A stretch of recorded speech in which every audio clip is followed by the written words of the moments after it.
TheWhoThatDaily.com. That's right, TheWhoThatDaily.com. Your one-stop shop for everything New Orleans Saints, New Orleans Pelicans, LSU Tigers, and even the top flight boxing news. So if you're a Who Dat and you're looking for a place to stay up on your team, TheWhoThatDaily.com is your site. TheWhoThatDaily.com for the sport Who Dat in all of us. Check out the Pro Shop. That's right, the Pro Shop is the platform store where you can go and buy all the latest merch to support the platform. Available at the Pro Shops, we have dozens of hundreds of products available for you and your family. Unisex tees for men and women, hoodies and sweatshirts, tank tops, kids and baby items, long sleeve tees, mugs, pillows, wall art, bath bedding, face masks, phone cases, stickers, bags, fanny packs, socks, hats, and many other items. Please feel free to check out the Pro Shops. The link is in the description section below. And remember, it helps the platform continue to grow. Check out the Pro Shop and Who Dat too. Who that say they gon' beat them Saints? Who that? Who that? Who that say they gon' beat them Saints? Who that? Who that? Who that say they gon' beat them Saints? Who that? Yeah. Well, all right. Like you always say, welcome, welcome, welcome. Number one sports talking D. We ain't like the Falcons, we won't blow the lead. Look, all we talk is who that, who got cut and who back. Rookies and the vets, players you should look at. It's the sports coma, you don't wanna miss it. Got the pre-game, party, post-game statistics. Get a visit for Sway, maybe DC or 5. It's the hottest thing smoking, Big Q and the guys. Go to YouTube Live, make sure you subscribe. Interviews inside the Saints locker room high. Talk to Drew, Jordan, Zach, Payton, New Orleans, Who Dat Nation. Best believe when I say we bleed gold and black. Ain't a miracle or rivalry could ever hold us back. No, Beastquake, Bounty Gate, let the truth be told. It's the sports coma, all we know is say Super Bowl. Yeah. You're listening to the Sports Coma with Big Q and the guys on the PRO Media Network. This is the aforementioned new head coach of the New Orleans Saints, Dennis Allen. How you doing, Coach? Hey, Rich, how's it going, man? I'm doing outstanding here. I'm doing fine. I just survived May the 4th last night, trying to decide which Star Wars movie to watch with my 3 children, and it was bedlam. It was totally bedlam. So yeah, just in time for Cinco de Mayo, right? Yes, that's right. Just in time for me to need a drink. Yes, that's correct. Yeah, awesome. Hey, before we get started, just Yes. wanted to say I appreciate you having me on and making sure I'm ahead of Terry Fontenot, not behind Terry Fontenot. So that was good timing on your part. It is. I appreciate. You know what? I gave you first up. We had that spot. Timing's perfect. I know. But you're born in Atlanta, right? Isn't that correct? You've got an Atlanta history. Yeah, I was. Right? I was actually born in Atlanta. My dad played for the Falcons from 68 to 72. He was a linebacker. And so I was actually born in Atlanta and actually spent some time working there under both Dan Reeves and Jim Moore. That's right. But you're an RC Slocum guy though. First up, right? And when you say that, correct? From absolutely. Texas A&M? You know, I'm Aggie through and through. You know, it's amazing how your family kind of carries you to where you go in life. And you know, my dad played at A&M, and so then my older brother and myself and my younger sister, we all played at Texas A&M or went to Texas A&M, and then, you know, all of us were born in Atlanta, Georgia. So kind of a cool experience how everybody, you know, kind of follows the same path. But yeah, RC was my college coach, and man, what a great experience being able to have an opportunity to both play under him and then started my coaching career under him. So it was pretty awesome. Do you still reach out to him? You just still chit chat with him? Or yeah, as a matter of fact, we talked, you know, before I got this job, and then after I got the job, we've talked a couple of times, and you know, RC had a battle with cancer and fought through that, and you know, is on the up and up now, and was really a big impact in my life. Dennis Allen, new Saints head coach here on the Rich Eisen Show. When was the first time you got an indication that Sean might decide to just no longer be the coach in New Orleans? And when was the first time you got that sense about Sean Payton, Dennis? Yeah, look, Well, certainly when you're in one spot for 16 years, all good things come to an end at some point in time. So you knew there was going to be some point where Sean would decide to, move on and do something different. But it was sometime, after the season was over. I know that he, took some time, went down to Cabo, knew he was, having some thoughts there, and so I'd say it was probably, a week or two after the season before I really, knew that this was kind of a possibility. And then you chat with ownership, and then the process comes out with you being the head coach there. How much, like, what from your first experience, obviously, it didn't work out with you in Oakland, but what from that first experience do you bring into this now, where okay, I know this, that, and such will be different, and I'll handle it differently, whatever that this, that, and such is? Yeah, look, I mean, I won't get into like any specific examples as to what, but the first thing that I think about is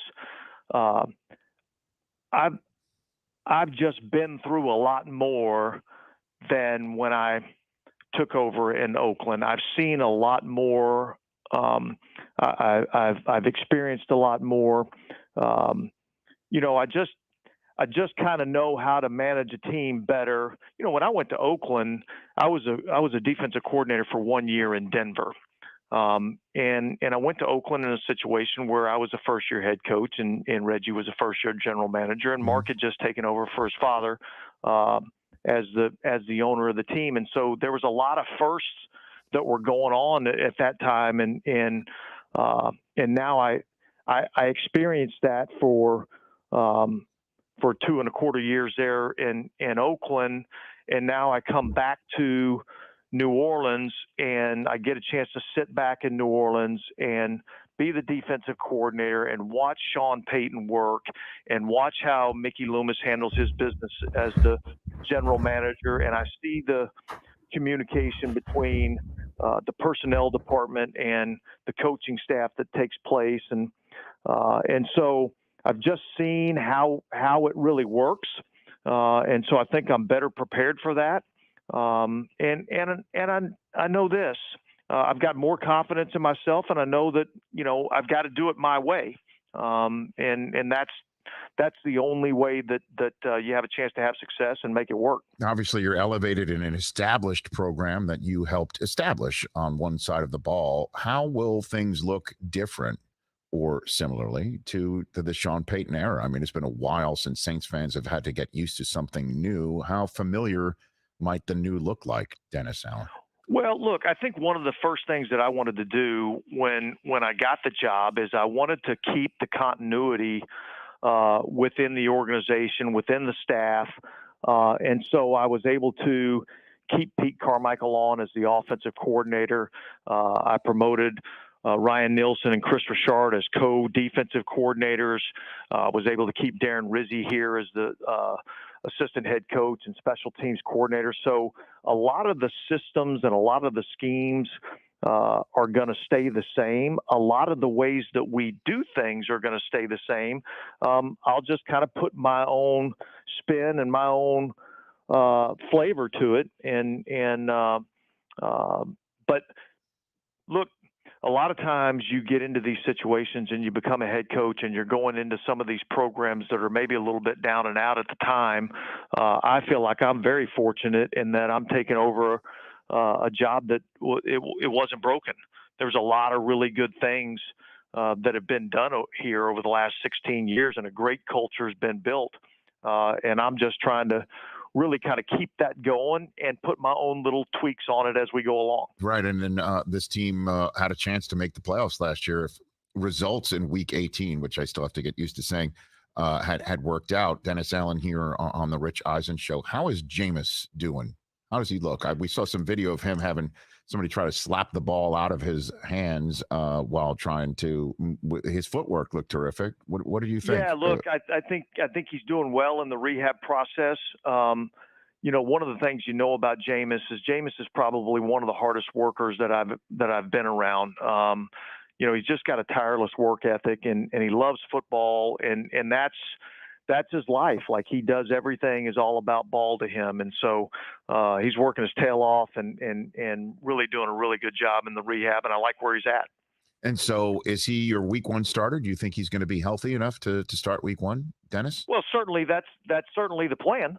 Right. And, there's a lot of days between now and week 1, but we certainly like where he's at right now. We like the progress that he's making. Man, I really loved a lot of the things that he did last year for us. 14 touchdowns, 3 interceptions. I mean, there was just some really good stuff that you see. And my vision and my hope is that he continues to progress on the same level as he gets another year in the system. And then, we always talk about what teams have added, and I'll get to your draft in a second.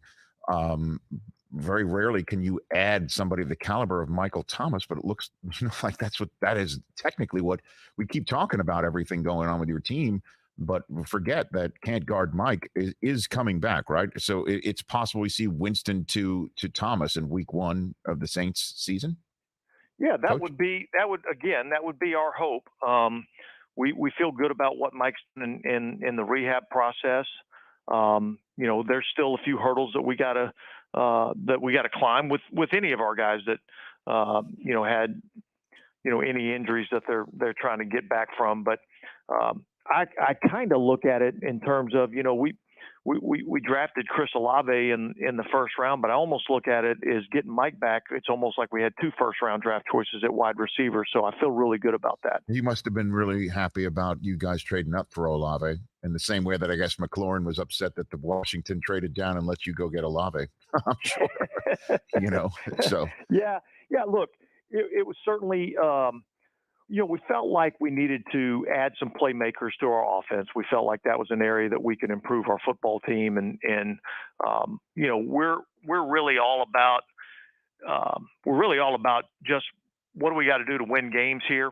And so I felt like he was the player that we kind of targeted, that we knew we were going to get a great person, a tireless worker, tough, smart, highly, highly competitive, one of the best route runners I felt like in this year's draft, and comes from, an established winning program where we've had success getting guys out of Ohio State. And That's right. Man, I just felt like the way the draft, kind of fell for us. I felt great about how it worked out. And then Penning is just a nasty, nasty mauler of a tackle. You got him later on in the first round. That seemed like such a no-brainer in a way because you had, Armstead leave. What do you think Penning brings to your equation, Coach? Yeah, I think exactly that. I think, kind of a raw, tough, nasty, athletic talent.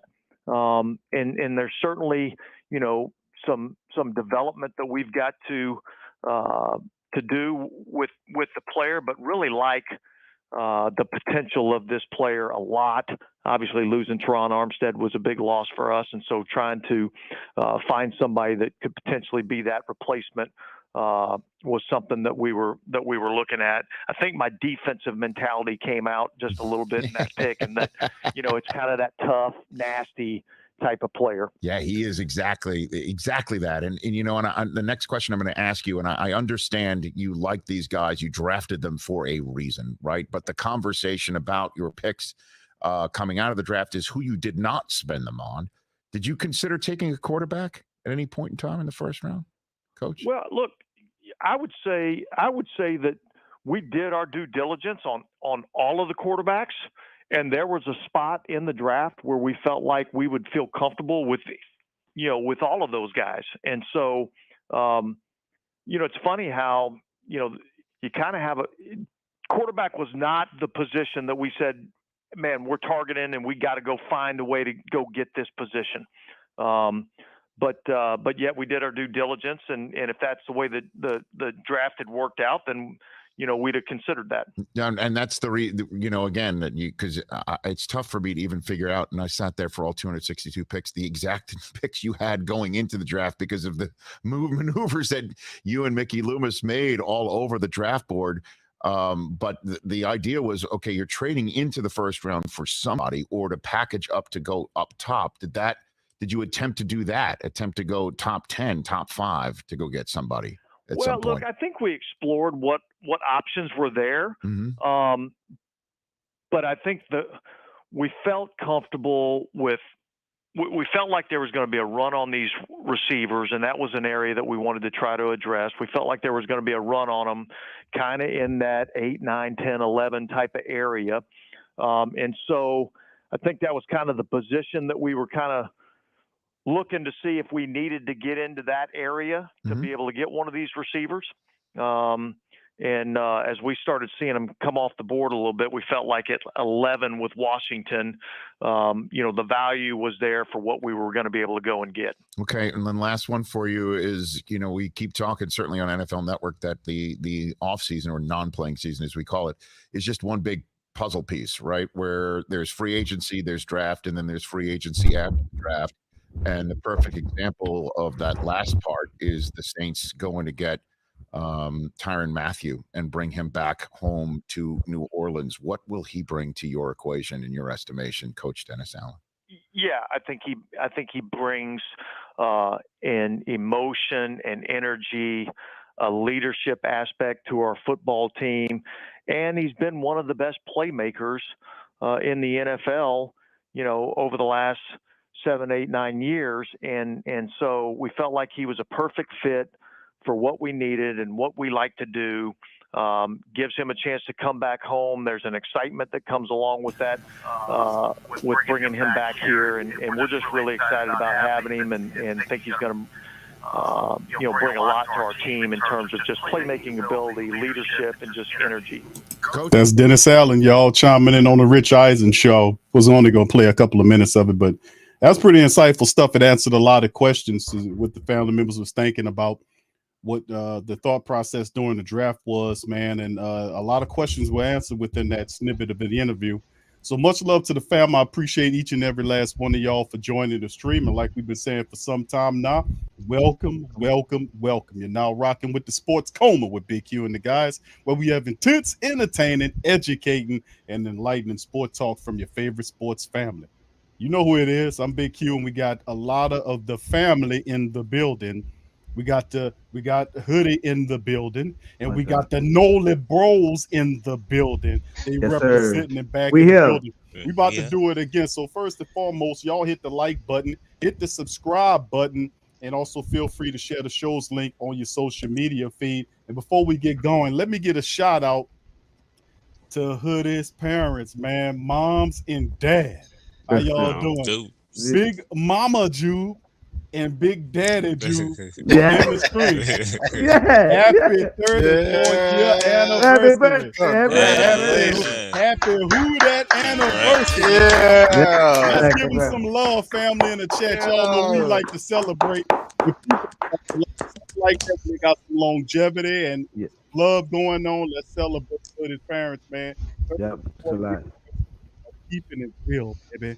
Happy anniversary to you guys, and congratulations, man. 34 years is a long time. 34 years, that's a long time. A long time. So with that being said, fam, like I said, we got the family and members in here. We opened up with Dennis Allen today, fam. We're gonna talk that. We're gonna kind of go and I'm gonna get a guy's opportunity to chime in on what they just heard from Dennis Allen. Their sticking points, what they like. We're gonna talk draft and post-draft. Then after that, we're gonna open up the phone lines for 5 or 6 callers, not too many people to kind of keep the time down. And then we're gonna head on out. So with that being said, Hoodie, I'm gonna come to you, fam, and then Teal, and then around the board to the rest of the family. What you thought about Dennis Allen's thought processes? Good interview, by the way, by Rich Eisen, man. He hit on all the really good points to Who Dat Nation was thinking about. Let's have your thoughts on that, Hoodie. Yes. So my thoughts on Dennis Allen, man. But what he was saying, to Mr. Rich over there, man. He made a lot of good points, like he says. You got to do your thing as a coach to look at all these different QBs coming out the draft, right? You got to look at, do like Deshaun Watson and stuff. You just got to do it just to show people like, hey, I'm looking around, I'm trying to make sure my QB room's going to be better than what it can be right now. So he did his thing, and at the end of the day, he knew what they have in Jameis. And you heard him how he is definitely confident about Jameis Winston, and he says he's ready for him, and the plan is for him to definitely be back week 1, especially with Michael Thomas. So he already knows what he can get out of Jameis from last year because he said it out of his mouth. 14 touchdowns, 3 interceptions is very impressive, and Dennis Allen's probably thinking in his mind that is pretty dang impressive to do that with not a number 1 or a number 2 receiver, and you're doing this with a Marquez Callaway, who was an undrafted player 2 years ago, and Deontay Hardy, who was a undrafted player, and we did have Traquan Smith, who was a 3rd rounder, I think, but he was hurt, so he wasn't playing. So you basically were working with Marquez Callaway and Deontay Hardy, 2 undrafted receivers. So I think Dennis Allen knows how big of a talent Jameis Winston can really be if you put him around, with the right weapons and the right protections. And then that's what he went on did into the draft, right? And he said that's why they went after Olave, because they felt like Olave would fit the system really good. And, that's why they went and got Trevor Payton, because they need somebody that's nasty, that has that dirty mind, nasty, want to beat you in front, whoever's in front of him, he wants to beat them down to the ground and, literally be on top of you, on top of that play till the play's over, So, and like they said, he knows he's got to work with Trevor on that.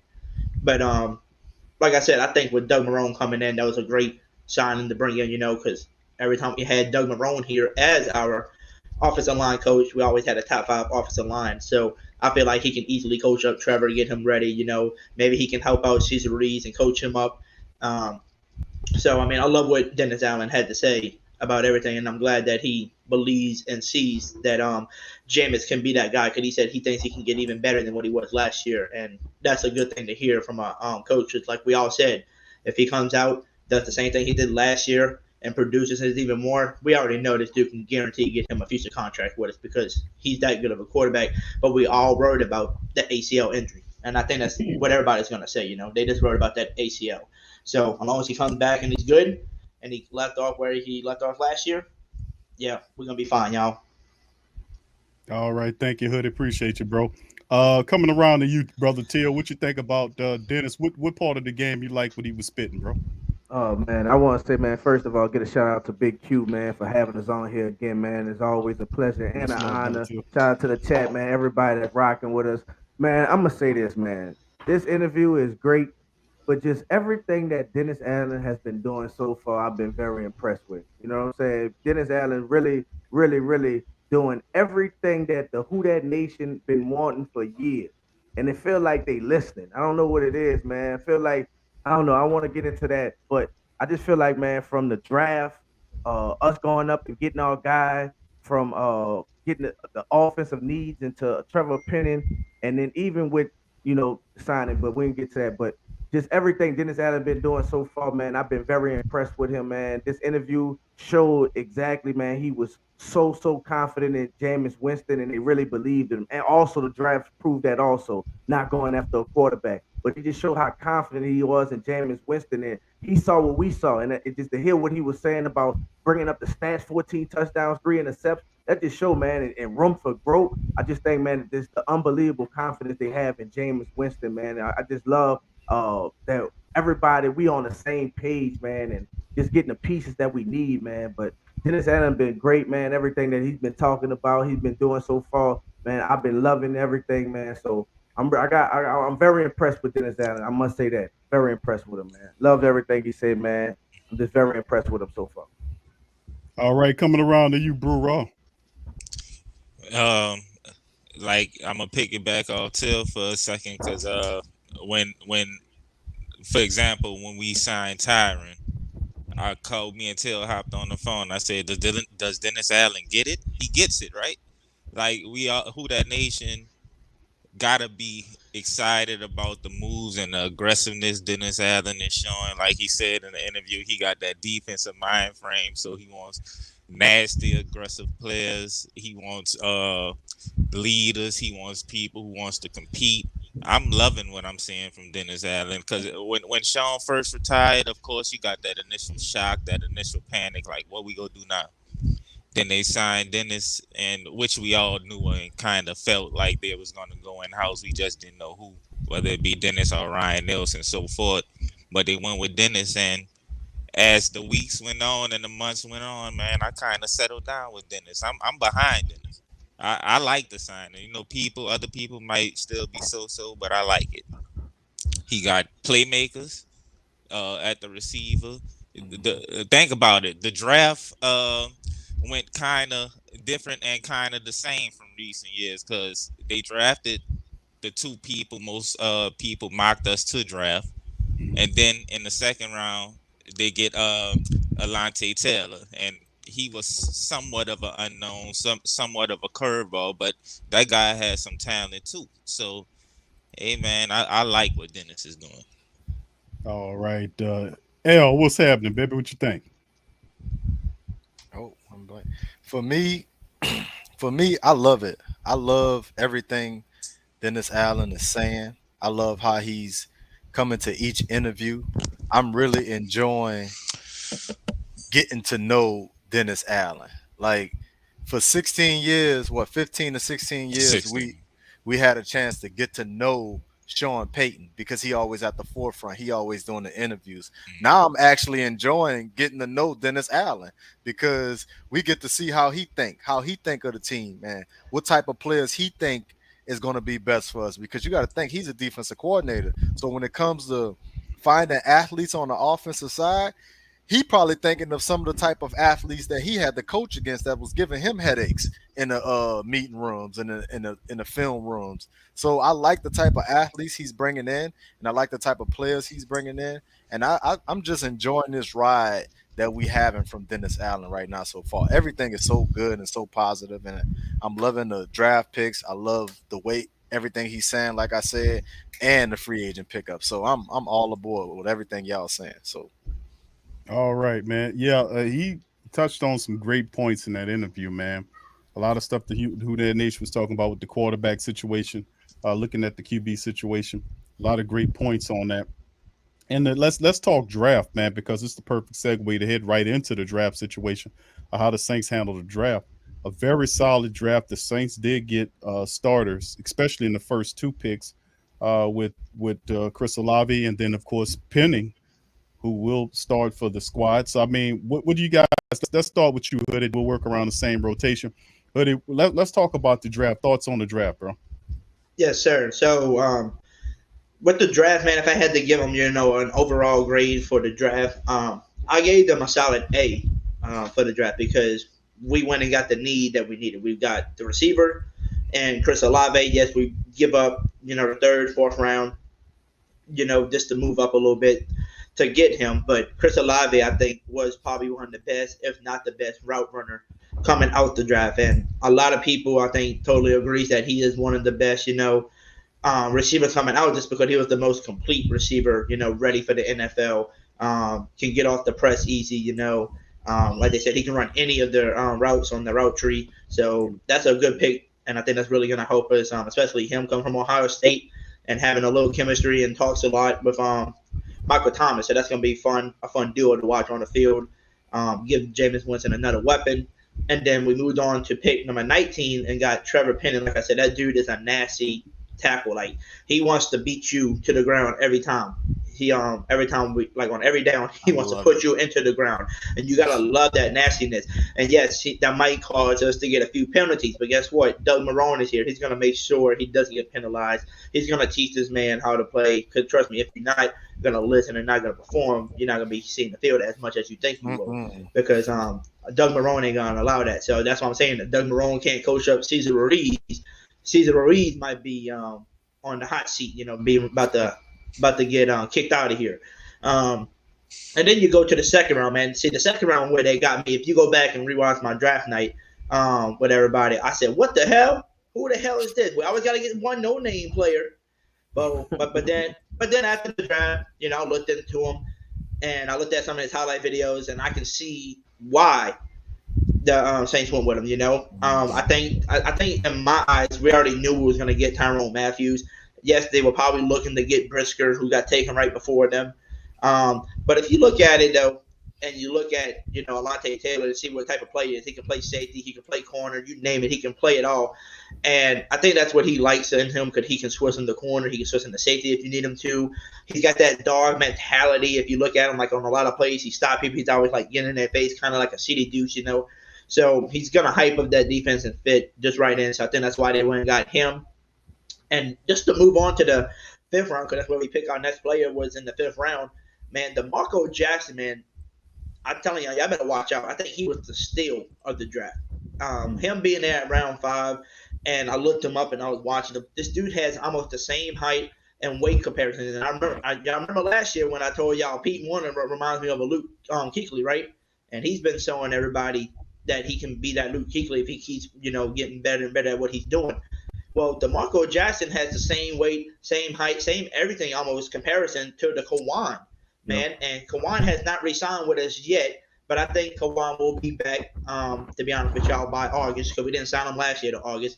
But DeMarco Jackson, man, great story, the athlete about him. The dude literally was a safety, switched to a linebacker position, bulked up, got big. That dude's pretty damn big. I ain't gonna lie to you.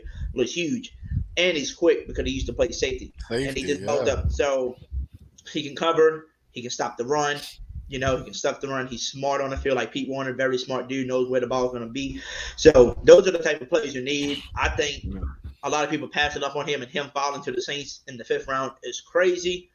And then, I think he's going to see the field a lot this year, if it's special team or if it's, a little bit of rotation time, like they did with Pete Warner last year, rotating them into the games and get some playing time. I'm definitely like the Marco Jackson pick. And then you go to round 6 where we got Jordan Jackson, big nose tackle. I didn't really know a lot about him because it was hard for me to find a lot of film. But what I'm hearing from the media and hearing from these other teams, he's kind of a steal because they said he is supposedly, a quick, explosive, big dude. Not maybe as explosive and as big as Jordan Davis that we would like in the 1st round, but they're saying he is pretty explosive, pretty quick for a big guy. So I'm ready to see what he does. I mean, that's just another piece to add to the depth to that D-line to compete with Side Tuttle, to go alongside David Adamato and stuff. So I love the draft, y'all. Like I said, if I had to give it a grade, I gave it a solid A because he went and got the knees that we needed to basically compete this year for a Super Bowl. Yes. All right, Till, coming to you, baby. Oh yeah, man. I agree. Listen, I think we'll start out with Chris Olave.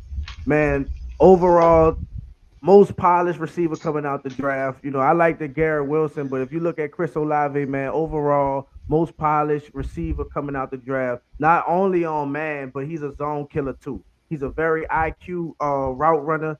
His speed, blazing speed. Like we said, he ran a 2.46. 2.46 or 2.49. One of the two. His first 4.29. 4.29. I'm sorry, 4.29. 4.29 in his first try. You know what I'm saying? But man, Chris Olave, man, he's gonna be great for us, man. Pairing him up with his, you could say, mentor, Mike Thomas, and I think it's just gonna be a great combination to have them two who is already on the field getting in that work. Great to see, you know what I'm saying? That not even rookie camps or anything, they get straight. 2 days after the draft, they out there putting in that work in. So good to see with that, man. But Olave is gonna be a problem. He's already predicted to being rookie of the year, favorite rookie of the year. That's the impact they're gonna do. But if you think about it, with Michael Thomas coming back, and that was a great thing that Dennis Allen also said. He compared it to having 2 first-rounders coming back this year. Michael Thomas with Chris Olave. And that go back to Dennis Allen. I love what you did. You went and got your guy. You didn't let nobody jump in front you. You went and got your guy. F them picks. You went and got your guy, man. So Chris Olave, man, I love. I can't wait to see what he gonna do, and can't wait to see him in that black and gold because, man, he gonna cut up. The last time he went into the Superdome, y'all saw what he did in that championship. Y'all saw what he did. Beautiful. So all I can say is, y'all remember that last play, not the last play, but that last touchdown that Jameis threw to Deontay Hardy against Green Bay, that 62-yarder? This picture, Chris Olave. A whole lot of that's gonna be going down this season. So I'm so happy about Chris Olave. I'm great, man. So I go with that on 16 or 19 pick. Trevor Penny, Big Nasty. Shout out to my guy, Mr. Ike. You gotta get them nasty. Rough. You know what I'm saying? You already know. Shout out to Mr. Ike. You already know one time. But man, I love it, Big Nasty, like Dennis Allen alluded to in the interview. you rather have to ring back somebody than to have to kick him in the ass to keep him going. So I like that about him. Like, he already playing with that nasty, that fierceness. You know what I'm saying? And he about his business. Technique problems, but it is what it is, man. Like Hoodie said, Doug Marrone, we are very high, and not only Doug Marrone, we got the great Saint legend Zach Streif in the building also to help him along the way. His second year with that unit, so I got a lot of high praise for Trevor Payton. I think he's gonna do good. His ceiling gonna be great. He's already starting to, and to get with his penalties. I know he had a lot of penalties, but the things I've been hearing from insiders and different interviews also is that a lot of his penalties were because he was just dominating. It was unfair. Like, it wasn't supposed to be called. He was just that good, slinging, knocking him over, and he got that penalty. Like, and he it was looked getting a like bullet. something. Yeah. Yeah. So it wasn't like that. And thinking about the NFL, I think he's gonna still have that dominant strength, but I don't think he's gonna be just slinging everybody. So the penalties on that aspect are gonna go down, and you add in Zach Streif, Doug Marrone taking over as the coaches. I think the offensive line coaches, I think he's gonna do great. A lot of high praise. I love that we went and got our guy, which was the most important thing, a wide receiver, got him, locked him in, jumped ahead, went from the 16th to the 11th pick. I love it. Go get your guy. So we addressed that need, and we also addressed Tyrann Armstead leaving at left tackle. So we got us a left tackle. Love what we did. So I love it, love it, love it. We went and got our guys, didn't get a curveball. First round was amazing. So I'm gonna say the first round was so much of amazing. Everything else, if you're from Louisiana, was laying yap. Everything else was laying yap. Everything else was laying yap. We won the draft in Saints side. I don't care what everybody else did, who they got these flashy toys. I don't care what else. So going in the second round, Alontae Taylor, I didn't know who he was either. I was like, who is this guy? But after watching film, running a 4.36, Alontae Taylor, safety. Who can tackle? 4.36 safety that can tackle and want to tackle. Want to bring that wood. Willing. Want to bring. No whiffing here. Ain't none of that whiffing here. None of that. All that tackling with your eyes closed. Bringing that wood. Blowing up the plays. I'm here. Yes, indeed. And got confidence and swag about him. Love it, love it, love it. I seen a lot of pick sixes. You ain't catching 4.36 speed. Or pick six. Him with this secondary, with the leadership that we didn't add it with the Honey Badger. Shout out to that 7 wall. Yeah. So with that leadership and him being under there with Marshawn Lattimore, C.D. Deuce, Marcus May also, he's a baller. Man, he's gonna be great. He fits great with us, and I can't wait to the future to see what he does. The next pick, DeMarco Jackson. Man, this guy. I put these measurables up. Hoodie was right on it. He gives everything that Quan is. He's built, weight, 4.5 speed. His cone time was better than Quan's. Yeah. Man, this man, you see him on the field, you swear you're looking at Ray Lewis. You know what I'm saying? Running line, sideline to sideline. Blitzing. I'm gonna tell you this: he quarterback spine. If he get a sniff of your ass about to run and you in trouble, he gonna get you. You ain't gotta worry about catching a dog. You gotta worry about a dog catching your ass. So I love what he brings, and you might be right. I don't know if we bring Quan back, but it's a possibility because we still need depth at that position. It won't hurt us. I'm with bringing Quan back, but this guy is a future replacement of either Quan or DeMario David. If not, Quan is not coming back. It could be that case, but I'm on the side of bringing back Quan. We need Quan back. We need that energy. We need the juice boys. Yeah, we need the coke. Yeah. Juice boys. You know what I'm saying? So we need that, and it'll do great for DeMario. Let's go get that ring for him. And our last pick of the draft was our guy Jordan Jackson. D-line. Didn't have too much film, but I'm gonna tell you, he went to the Air Force. A lot of thing I heard about him, he's smart. Very smart D tackle. Very smart. Heard he's very quick also, man. Push that pocket. You know who we play against. Our so-called rival like to step up in the pocket. So another depth piece. We'll see him fight it out in camp and see how good he is, man. So like I said, man, that first round, when we addressed it, Chris Olave picked up Chris Olave with the 11th pick and Trevor Payton with the 9th. Everything else was laying yap. So I'm very, very good with our draft. I think we got everything we need. We got depth pieces. I think we're looking real good, Big Q. We're looking real good, No. baby. All right, Brew, what you got, baby? I believe that was the last round table we did. I said it was imperative for the Saints to draft a tackle and a receiver with their first two picks. Boom, boom. Now, and lo and behold, look what they did.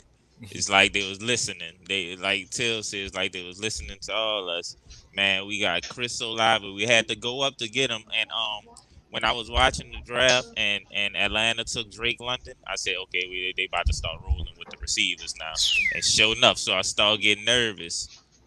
Boom, they traded up and went got their guy, our guy, Chris Olave. And you got to love Chris Olave, man. Last year he had 13 touchdowns. 2019 he had 12. So obviously he can get to that end zone. You know what I'm saying? He already runs extremely good in crisp routes. So, hey, man, in the NFL, you got to run routes, especially a young receiver. You got to know how to run routes and get separation, and he can do that. So we knocked it out the park with the 11th pick, Chris Olave. Trevor Penning, I know on the last show I said I envision him as a guard, but we gonna see. We gonna see what he brings at the left tackle position. Doug Marrone coaching him up, getting some technical stuff down packed with him. The problems he has as far as where he's at in his development, it's not. I don't want to say it's not hard to coach up, but it's fixable with the right coaching. We got the right coach in Doug Marrone. So I'm excited about Big Penning. 6'7", 325 people. That is a big dude. And if you see him, you take all his pictures. He booted up. He stands straight through the camera. He mean business, and I can't wait to see that. Alante Taylor, man. Like I said before, I love Petrie. They damn near got like they like to say the poor man's Petrie. That's Alante Taylor. He's same skill set, captain of the team, could play corner, safety. He caught a pick six and did the Kappa stroll. He got some swagger with him. I like that Alante Taylor pick. Didn't know too much of him until we picked him, but when we picked him, I immediately went and looked him up, and I said, "Oh yeah, this is my type of player right here." And DeMarco Jackson, man, last year the man had 124 tackles, 19 tackles for loss, and 6 sacks. That is just hit me out. 120 tackles, 19 tackles for loss, and 6 sacks. That means he was Bobby Boucher last year. That's what that means. He was all over the field, and I like that. I love cornerback because I like depth at all positions. But I'm liking I'm liking the vision that Dennis Allen coming up with Ryan Nelson and Chris Rashad. I'm liking these versatile pieces they put together, man. There's a lot of speed and versatility out here. Yes. And speaking of versatility, what people not looking at, let's talk about our D tackle we got in the 6th round in Jordan Jackson. Till said smart. When looked at the tape, he has violent hands. Quick first step. That's essential for a D tackle. Violent hands, quick first step. 6'5", 285. He got the size of like a 4-3 D tackle and a 3-4 defensive end, which means some plays I envision him he can play outside on. If we stack the box for run plays or whatever or what have you. He can be on the outside as well as the inside, and we have multiple players that can do that. So as far as the draft, they made me smile. So let's roll. You know what I'm saying? I loved everything about the draft. All right, thank you, bro. Good breakdown, bro. Al, coming to you, my brother. Right here. So for me, Chris Olave, I feel like Garrett Wilson is the smartest. I mean, is the best receiver in the draft, but I think Chris Olave is the smartest receiver in the draft. I think his route running and how he stem. See, I play receiver, so how you stem a cornerback and how you come into your route is important, as well as how you break out your route when you go into an out or an in or a post or whatever. So how he size up the cornerbacks and get them in position and then use his speed to his advantage, that's smart. That's using your head. That's being a very technical receiver. And to pair with Michael Thomas, who's also a technician on a different type of way. So, and both of them Cali boys. I like that. Michael Thomas and Chris Olave, both of them from Cali. So they're going to spend a lot of time together. That's why they probably got at it so quick, because they probably on the same coast together. You feel me? So I love that pick. And I'm happy they went up to go get him, because he wasn't going to be there. Obviously, when them receivers, like Bruce said, when Drake London got picked, the dominoes started falling. So he wasn't going to be there. So I love the aggressiveness by the Saints to jump up there and go get the guy that they want and that they need to make this engine go. Because this thing about to start rolling, I'll tell you that. Then we go to Trevor Penning. I love this pick. I love the aggression. I love the size. I love the steel plate in his back. That's what they say he had, because once you try to get him up, once he lock on to you, he got you. But my thing about it is we're going to see where his maturity at. We're going to see when Cam Jordan and Passanio and Taco and Marcus Davenport, when you getting in these one-on-ones with these boys, we're going to see the realness come out. We're going to see if you still got that monster and that nastiness and that dog in you. Listen. You think Cam Jordan, I said that. I said, listen, you throwing them guys there. You think you gonna play with Cam and Passanio and Davenport like that? Man, that's why I said, man, it's gonna be lit. Let's keep your phones going. Keep your phones going, because that training camp is going down. Get your ticket for training camp. It's going down. It's going down. Go ahead, Al. But I can't wait. I can't wait to see those matchups, and that's gonna prove to me if he's ready or not to be our left tackle. Because left tackle is a tough position in the NFL. So getting through that training camp and surviving that training camp against the guys we got on that defensive side is gonna prove a lot to me for Penning.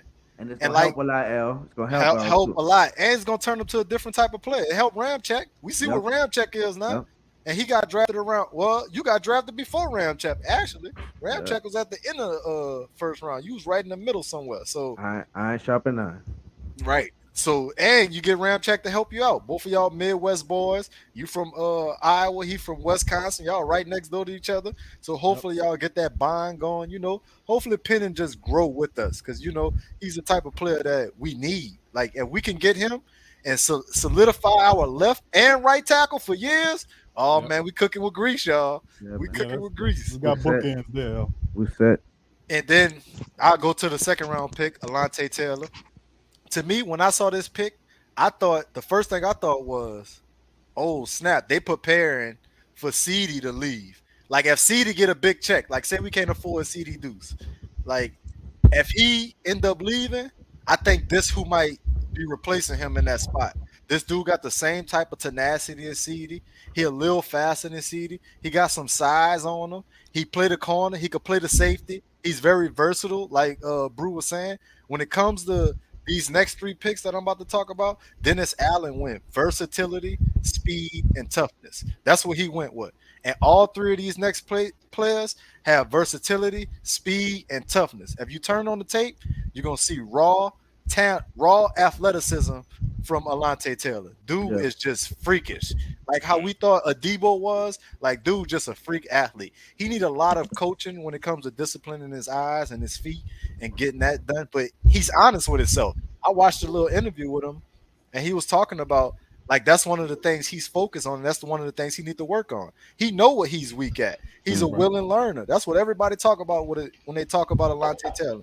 He's an open and willing learner. He always asking questions, and he's trying to get better. He used to be a receiver too, as well, so he could catch the ball. So, and now we get to DeMarco Jackson, the Jackson boys, the Jackson twins.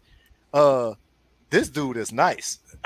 This dude is a sleeper. I don't know what these scouts or these other teams not seeing. Small school, bro.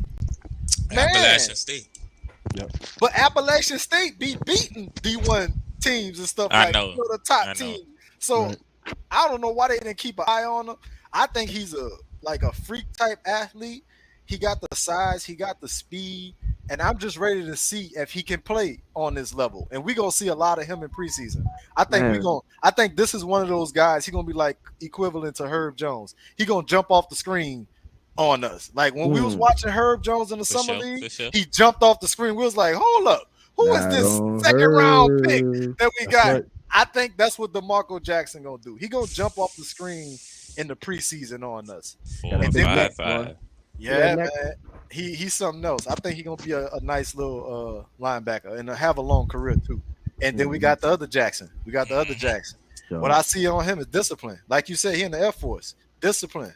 So if you got the discipline, you got the size, and if you just bring the will, Ryan Nielsen gonna give you everything else you need.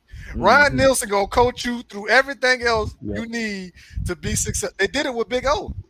Big O only was playing 2 or 3 years of football before he got to us, and now he's the Nigerian nightmare. You don't want Big O coming up that middle on you. No. Like, man, I can't wait to see these draft picks develop. I think this was a great draft. I love everything. Once again, I love everything Dennis Allen is doing. I love everything the organization is doing with Sean Payton leaving, with Drew Brees leaving.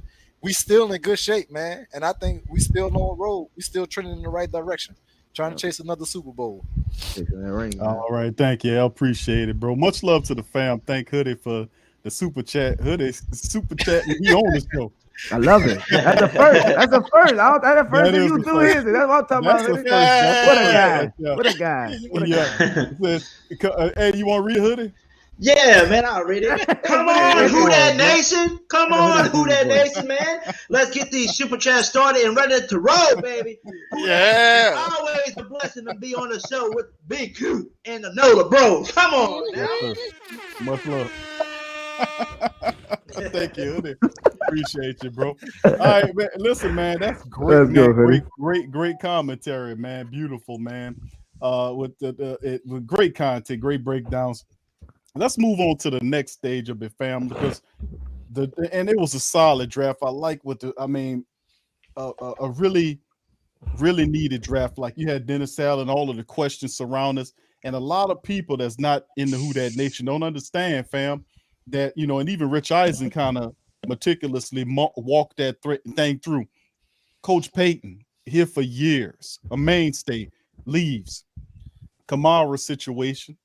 Deshaun Watson situation, just a total dramatic free agency. Offseason that we've had.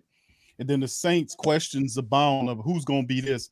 And the decisions that were made were absolutely just right on point. Right. Even through the defensive coordinator naming when they co-chaired them, Coach Rashard, real smart, astute movements, getting going through the little drama with our OC at first when Carmichael says, "Now I want a lesser role," and then Carmichael then when you start looking at these other guys, he said, "Nah, I got you.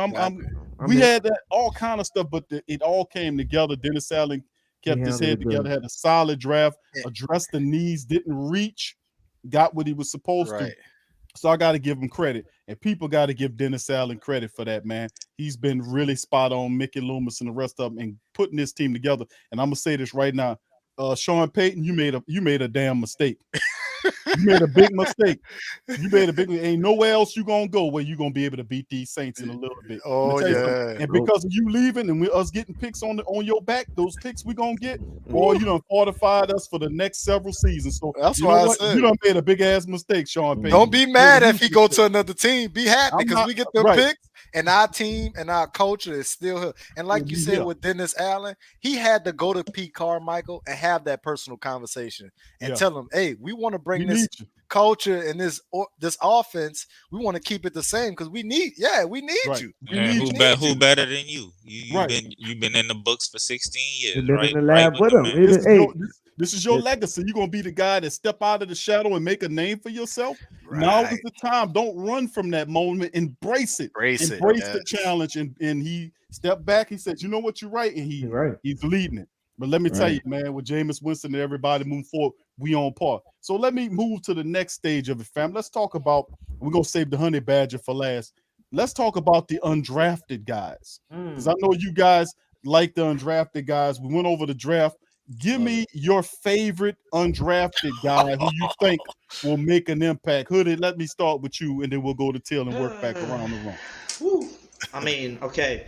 Well, if I had to pick a favorite, right? I would have to say two players, man. Because like I said, I won't be able to decide because one's offense and one's defense, man. Like I know everybody in the chat is gonna say Smoke Monday, man, because that dude, I don't know how he didn't even make it, right? But if I really had to pick a favorite, and it's a need of a position right now too, that's Abram Smith from Baylor, the running back. He kind of shocks me because he's got a pretty nice story if you look at it. He was a running back for Baylor and played maybe got 50 rushing yards his first year. He barely touched the field. So then the next year with the COVID and injuries and stuff like that, they moved him to linebacker, played outstanding as a linebacker. And then last year, he moves back to running back and runs for 1,600 yards in college. 12 touchdowns, Hoodie. Versatile. Yes. And for touchdowns, it's like, what? It's like you telling me you were the running back, you switched to linebacker, played great at linebacker, you switched back to running back, and just run 1,600 yards and 12 touchdowns on people. So that's one of my steals from the undrafted player because I feel like this dude can definitely work his way into the starting lineup with Alvin Kamara and Mark Ingram, and I think he's going to be the guy that we're probably going to use right now to help out Mark Ingram. I think he's going to outbeat Tony Jones, to be honest with y'all. And yes, and if we do go get the dude, because there's rumors of them maybe signing, taking in what's his name, Sony Michel. So I mean, if he comes in, then he'll have to fight Sony out with that because he's a veteran. But like 800 to 900 rushing yards last season. So I mean, it would be a nice little battle. But yeah, Abram Smith is one of those steals. Like I said, Smoke Monday. Everybody loves that pick. I know they would love that one as well. And then, like I said, if you had to pick one, like I know running back is our biggest need right now, so that's why I messaged him. But if you went the receiver route, that punt return, I forgot his name from Webster State or whatever. I just know he's a steal as well. Yeah, he's another steal. He's another steal guy. I mean, those, like I said, it's so hard to choose, but those would be like my top three probably. Yeah, out of those. Right. Thank you, Hoodie. Appreciate you. That's perfect. That's it. Well, I mean, besides Smoke Monday, Abe, Rasheed, me and L, it's so crazy, man. Me and L was we sent so much stuff. We sent so much stuff in our group message where like we was he sent this yesterday and I sent it this morning telling him he was like, I just sent this yesterday. But anyway, that Rasheed Shaheed, man, like I'm saying it wrong. I'm sorry, I apologize, brother. That's it, now. That's it. That's it. I didn't want, I slur earlier, I got that New Orleans thing. But when we seen out of that guy, man, one of the family members when we was doing the episode put me on him was like, this guy is so good. He said now Deontay Hardy can focus on wide receiver. And I was like, yep. The all pro.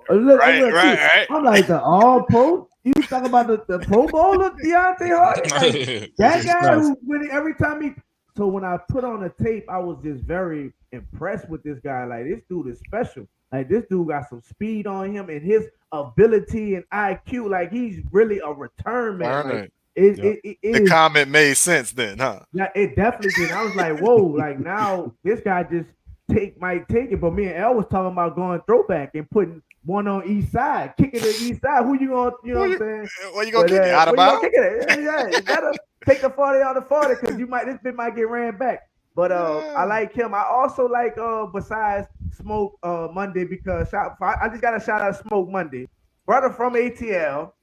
Jumped in the car and told him, y'all gotta see me 2 times. Man, this man probably grew up an ATL Atlanta fan. Y'all gotta see me 2 times. I don't know how I take that. Somebody from New Orleans did that. What?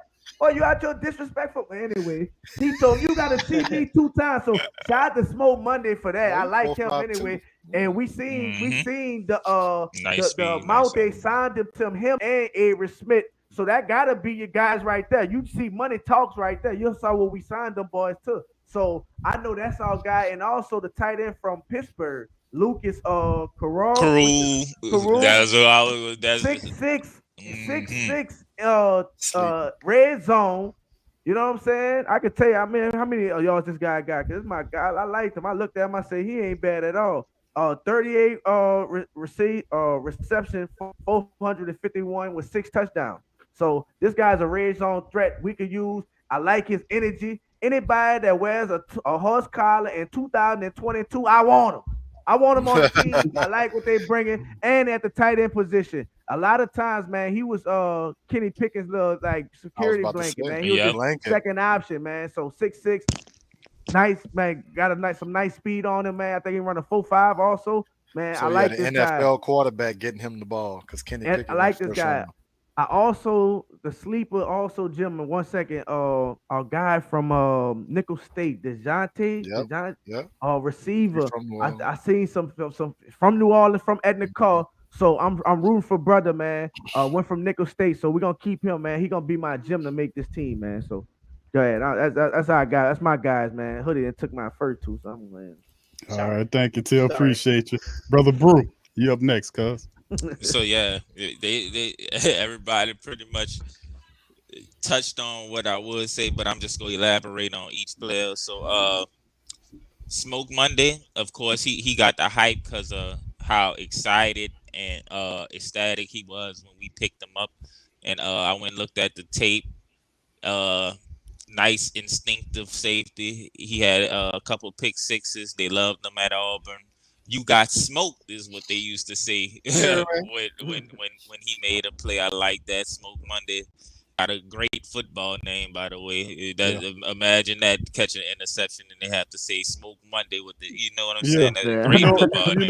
You know what though, Brew? We missed out on Trill Williams. Now we get to make up for it. That's what I was thinking. Hey, Q, don't even remind you. Don't even remind you. Trill. Man, thanks, Q. Good shit, Q. That's Trill Williams. So we got Smoke. Abram Smith. Great running back from Baylor. I said I wanted to. I was talking about Brian Robinson and Damian Pierce on the show we did last time, but here comes the Saints with their undrafted guy. This got Jeff Island written all over it. Abram Smith.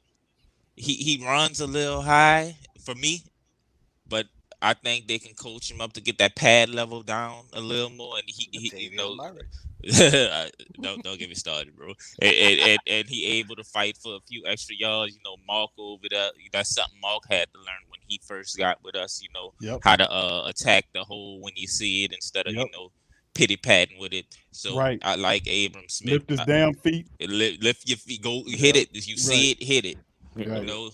Unless you Alvin Kamara, you're allowed to be patient because you got the guy giving the ability that everything slows around. Yeah, slows everything's down slower around. than you. But everything's slow except for you. Abram Smith and Mark Ingram, one cut back, see the hole, get to it. And like Hoodie said, we looking at signing Sonny Michel. So running back getting addressed. My sleeper was Lucas Crew. Like Till said, because he put him on my mind. He was like, man, that dude wear a horse collar. I went looked him up, and sure enough, this dude crazy had too, bro. If you a tight end and you wearing a horse collar, guess what? You want to block. Put him on the field. Put him on and you gonna get the play action league passes. You looking for some action? 6'6". Red zone. Jeremy Shockey. Can I say something? Even though we talking about the undrafted, let me just say this right now. Honey Badger signing remind me a lot of when we got Velma, bro. I'm just gonna say that. The feel? Velma. And like the feel to it? Yeah, Abram Smith and like Sonny Michel. Remember we had Mike Bell for that Super Bowl? Right. Yep. Right. Sonny Michel be like signing Mike Bell to me. It's starting to look Super Bowl-ish over here. I may be crazy. I say some crazy stuff sometimes, but I'm feeling it. It's just I don't know. Certain things I believe in certain things, and it's just a coincidence. This team is looking similar with because look, Tyrann again. Darren Sharper, same thing. But you know, I just wanted to say that right quick. Looking at all these similarities, bro. A lot of similarities. You're in the right vein, bro. Yeah. So what his name? Shaheed. He, That's his name. Yeah. Mama named him Clay. I'm playing, but Shaheed. I went and looked at him, and he's special. He's special, bro. It'll be tough for me to up and say, man, let's let the all pro kick returner just focus on receiver to develop a new guy. But hey, may very well so happen depending on how many he returning preseason, how he flipped field position in preseason, things like that. You know, and he might force the hand. And that's all good too, because I like Deontay Hardy as a receiver. So if you could relieve his dude as a kick returner and punt returner and turn him into Tyreek Hill receiver, I think he can be. Go right ahead. So overall, I know for a fact, just me believing in the Saints and what they did in recent years, I know for a fact we got a couple of gems in this undrafted free agent class. So we just got to see who that is and who step up. Yep. For real. Thank you, bro. All right, L, what you got, my brother? Who you like? I'm gonna be quick. I'm gonna hit on two. Rashid Shaheed. That's the number one. I'm talking about this dude here. Dog, look at the moves he got. Like, I get his speed, but look how quick he can stop on a dime. Yeah, everything is fast. The movements, bro. The dude, I was watching some footage. I'm impressed with this kid, man. I'm talking about Lamar Jackson style stop on the dime, Reggie Bush style stop on the dime when you at full speed. And then when we talk about return vision, check out his return vision. It's like Devin Hester. Like if he see a hole or if he got one man to beat inside that hole, it's barbecue chicken. He going after it. He going to get his touchdown. He is not about to wait on nothing. This dude can return the football. He was born to return that football, just like Devin Hester. Devin Hester didn't have all the wiggle in the world. He didn't have all the juke moves in the world. But once he gets you one-on-one, he got to get to that end zone. When he returning that football, he did it. And I think this dude could bring that same energy. Now, the thing is, he got to compete with an all-pro. That's going to be the thing. Let's see how that look with him getting pushed by another great returner, because I think Deontay Hardy is a great returner when it comes to punts and kickoffs. He always get us yards. He put us in great field position majority of the time, and he could turn something into nothing into something. So let's see how that competition goes with him. But I think if anything happened to Deontay Hardy, like, because he got injured against Tampa Bay in the playoffs.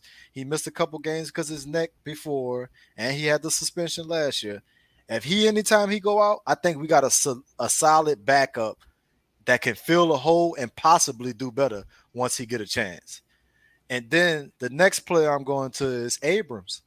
Man, the last time we had a running back that used to play defense was Kyrie Robinson. And you seen how he ran when he got the ball. He was the toughest runner of the football. He was like Chris Ivory. Him and Chris Ivory just used to be nasty runners of the football. And I think that's what we're going to get with this dude, because he played linebacker. Like, he's about that contact. And he's big, he's strong, and he's tough, and he could break that thing. Like, this dude athletic, this versatility. Like, I won't look more at his catching of the football, which we might not need, but I think we got a tough runner, and I think he gonna prove a lot of people wrong. He got something to prove too.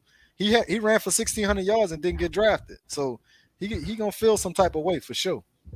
Yeah, L and 12 touchdowns to go with it, bro. So I mean, special teams component is big, especially with Abram Smith, that linebacker experience to help out in the special teams room. That's a really smart move, and a lot of the undrafted guys and the late guys will help out the special teams, helping our special teams coordinate out, empowering that. So sometimes we get lost in it.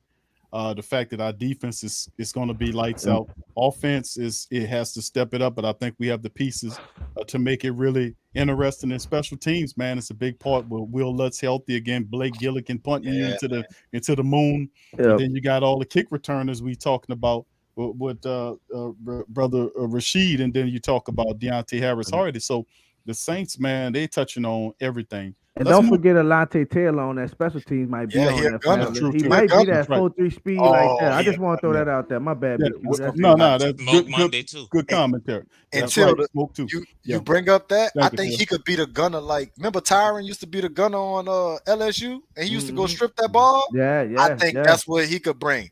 Like, he just got to talk to Tyrann a little bit more. You know what I'm saying? Get the tools from Tyrann. Yeah, Go they're ahead gonna be and in the gun same that. room. Yeah, And it's they It's be- awesome, man. And like I said, it's all coming together. You know, the special teams component, you really don't see that until they hit that training camp. They start getting together and you figure out who goes where. So I mean, I'm just really excited about the completeness of the team, man, that we finally got this thing together. And it happened after Sean Payton. He'd be responsible for help galvanizing the things that we needed to kind of move the team forward into the future. So thank you, Coach Payton. And much luck to whoever you go to. You better go to Miami. I'm just gonna let you know that. Yeah. You better take your ass to the Dolphins. He better not go Anyway, to Dallas, Q. You better not go to Dallas. You He in better trouble. not, Q. He better not, better Q. not go He to better Dallas. not. You better take your ass with Tom Brady out to Miami somewhere and have a good life out there with Tyrann Armstead and be a Dolphin. Yep. What y'all got against this man going against that? Going to Listen, Dallas? he can go to Dallas if he want. I'm gonna be That's honest. where with we you, got him from. That's where you got it from, and that's where we gonna leave him standing at for the rest of his career. You hear me? Oh, whoop You hear that. It ain't gonna work. He can smart go to not to go Dallas. there. Yeah. Don't go there with it ain't gonna work with Jerry. It ain't gonna work with Jerry at can't- all. And I told the family members it ain't gonna work with Jerry Jones out there. And I know Tasha saying, "Hold on, there, Q," because Tasha is a Dallas Cowboy lady. But listen, No. I got to Shout keep out to it real. Tasha. I love Tasha. Tasha, that's my girl, man. I'm about to say Big ups something. to my dog Sean. Shout out to But Big Sean. Shout out to Big So Sean. let me say this, but I'm gonna be honest with you now, Tasha. He can go out there to Dallas because he came from Dallas. But let me tell you something. You know why Dallas has been failing and ain't getting to the big dances because of Jerry Jones. Jerry Jones. Jesus. Jerry Jones ain't take his hands off of. How you expect him to take his hands off of Sean Payton and let him coach when he couldn't even do it with Sean Payton mentors Bill Parcells? Right, who already won a Super Bowl before him. So like, He just I'm apologized saying. to Brad Johnson. What's your boy name? The coach. What's the coach? Yeah, you talking about Jimmy Johnson? Jimmy Johnson. Jimmy Jimmy Johnson had to leave apologized. because of the Had to get chokehold. out of there. Had to get out of there. You're right. Had to get out All of there. these years, you know what? I was wrong. I was wrong. You know what? Yes. I'll think about it. That's why I said let him go to Dallas so he could have a chokehold on him, so he Oh, could my feel. He Yeah, must there say you hit go. what happened to the last security guard. My goodness. But let's move to the Tyrann Mathieu family. Let's talk about Tyrann Mathieu, the Honey Badger. Let's save the best for last. All right, Hoodie, let's start with you, man. Impact of the Honey Badger on the Saints defense and the team. What you think? It's definitely an upgrade over, I guess you could say Malcolm Jenkins, you know, and just to say it too, with Marcus Williams leaving, I think the Marcus May and Tyrann Mathieu together is a better upgrade than what we had with, you know, Williams Yes, and Jenkins. But with Matthews coming home to New Orleans, playing for the city, you know, that he grew up in, for the team that he grew up watching and wanted to play for him to, you know, get drafted and with the situation he had with LSU, the problems he had when he was younger, to go into the NFL, to sit under, you know, Patrick Peterson's wings, you know, to mature and become a better guy. And you got to realize he's a lot mature now. He's, you know, got a family. He's got a kid. He played as one of the best safeties, you know, for the past 9 to 10 years that he was in the NFL. So for him to bring all that experience with the, you know, I guess you could say from the Chiefs, you know, being in the Super Bowl, you know, being a Super Bowl caliber safety. So being able to have all of that and to be able to bring it now to the New Orleans Saints and bring it back home to where you once grew up. And, you know, when you play in front of family and friends, you're going to, you know, play even harder. Like he said it's going to make me play even better and want to be one of the best players on the field because I'm playing in front of my family and I'm playing in front of my friends. So with him bringing the leadership, bringing the, I guess you could say, so I always say the leadership, he's going to play better. I already said that you're going to bring that to the field anyway. But for him to do all that, and like I said, to come home and just to play with CD Dudes, Lattimore, Debo, you know, Marcus May, he don't have to be the top guy on the defense anymore. So that's going to make him be more relaxed and play even better because he don't even have to be that guy anymore. Because he's got so many, you know, he's got other talents around him to make this defense even more elite. So I'm definitely super pumped about him coming in. I think that was probably one of the best signings of the offseason because now with bringing him home, I think that's going to make the dome fill up even more now, knowing that we got a New Orleans native back at home on the Saints. I think those tickets are going to sell quick. And LSU, Hoodie. I gotta agree with you on that, Hoodie. Gotta agree. Till, coming to you, my brother. Impact of Tyrann Mathieu and the Saints defense, bro. 3 + 4. And what do you get? You get a 7 wall. Hey, one time we in the building, man. One time, listen, from St. Aug to LSU and now New Orleans Saints, this is one of the best stories ever. For him to return the way that he returning, still at his prime. He's still in his prime, elite level. And like Hoodie, like Q, you've been saying, Marcus May and Tyrann Mathieu is a better tandem than Marcus Williams and Jenkins. Because Jenkins was at the end of his year. You got Tyrann Mathieu, 4 years younger, in his prime. And you know what, Q Dog, I didn't realize and really feel the impact and see it was his leadership. What is he bringing on the field? Man, I watched all day. I've been watching him mic'd up. And when you hear the type of energy he brings to this team, he fits so much with this defense. He is New Orleans. It is what we about. Like, man, his leadership and this team, you already got CD Deuce already look up to him. You already, you know what I'm saying? He said in his interview before he signed when he was in Baton Rouge, I have a great relationship with Lattimore, Cam, and I know how Demario Davis is. He retweeted already to him coming here. So, man, the leadership that he's gonna bring on this field, man, after missing losing leadership like Jenkins, we got to look at that aspect. We lost leadership. OG was what CD called Jenkins. You know what I'm saying? And he helped him a lot. So to replace him, the leadership with somebody who's younger than them, who the big brother. You know what I'm saying? Like he just a little bit a couple of years older than them, so he understands their mindset, know what they're going through, and he can bring it on the field. And what he gonna do? I say that some more, but what he gonna do for this New Orleans community? What he's gonna do for the up and coming athletes in New Orleans, man? He's really gonna give back to this community, and he's gonna do so much for these younger athletes. Shout out to Keenan Lewis, man. Much love to you. That's my brother, man. I love him. You already know.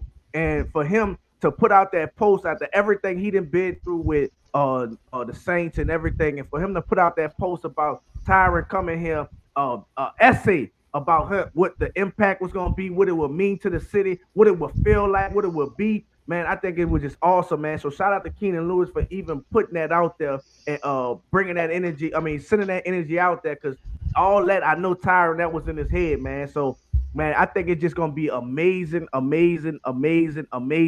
They've been a waiting list for damn near 20 years. You know what I'm saying? So it ain't like that, but just, man, the support and the dome is going to be electrifying. That first time in the dome, we got to let them break. We got to let them do the chant. We got to let him do the chant. We got to let him do the chant. It's mandatory that he do the chant, the chant, the Who Dat chant for us. You know what I'm saying? But, man, Big Q, this is a amazing signing. This is one of those signs that we felt like if Sean was here, it wasn't going to happen. I don't know what it is, but it felt like if Sean was here, it wouldn't have happened. So, to get all guys, shout out to Dennis Allen, shout out to this defense that he built for years, because he had players, Hall of Fame, potential Hall of Fame. I know he's gonna make it. Tyrann, looking at other defense like I would like to play with them. I want to play with that defense. So shout out to Dennis Allen for building this opportunity for us to land players and want to be part of this culture right here. It is so special that what we're doing right now, man. And Tyrann is just about to add to this. This season is about to be amazing, man. So, man, I'm ecstatic by Tyrann. I still can't believe that we got him.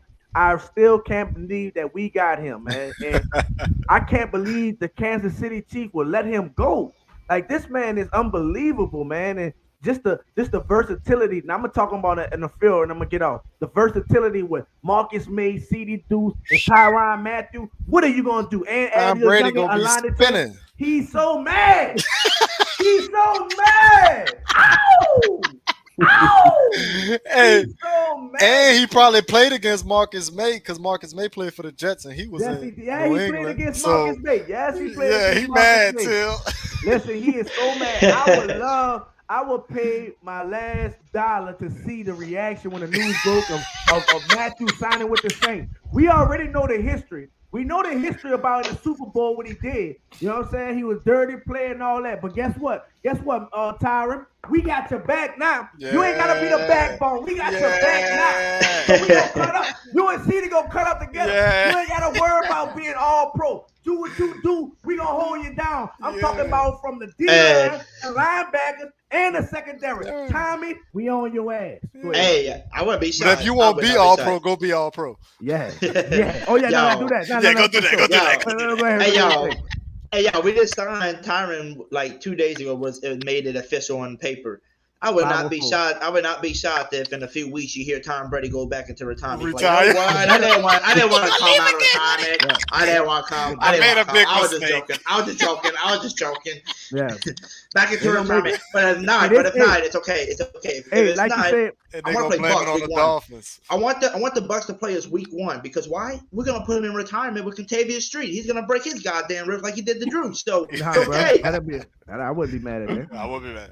I wouldn't be mad at that. But yeah, if he'd ass don't retire, we definitely about to send his ass to the Dolphins ass. We definitely about to send him out. I don't know why you feel like you come back to this division. He came back before all that happened, bro. That was premature. Bro, listen, the defense is going to be better than what it was last year. That's crazy, right? That's crazy, right? It's another level to this. And that guy got to be shaking in his boots because, number one, the Tom Brady mystique don't work on the city of New Orleans. It don't work on us. We're not in awe of him. Right. You're not. And a lot of the media, like, oh, you're not in awe. Right. Look at CD there. We'll tell, like, in his face, like, we're going to be all day. Right. He made, and then the cold-blooded part about that picture is, and then Tom Brady stopped and looked at him, and he directed himself. Right. Because CD stood there. He didn't go anywhere. There was psychological matches. He took his hard cue. He took his hard. He did that and then picked them off. And then picked them off. Yep. It's that's why I was saying, see, they don't see that. See, a lot of people out there, they still stuck in the mystique of Tom Brady. Listen, Tom Brady did some great things in the NFL. You can't take that away from him. Right. But they ain't nothing got to do with the New Orleans. He's a cheater. He's a cheater. You ain't building no stats down here in the city of New Orleans. I'm gonna be honest with you. You ain't breaking no records. You ain't doing building no stats.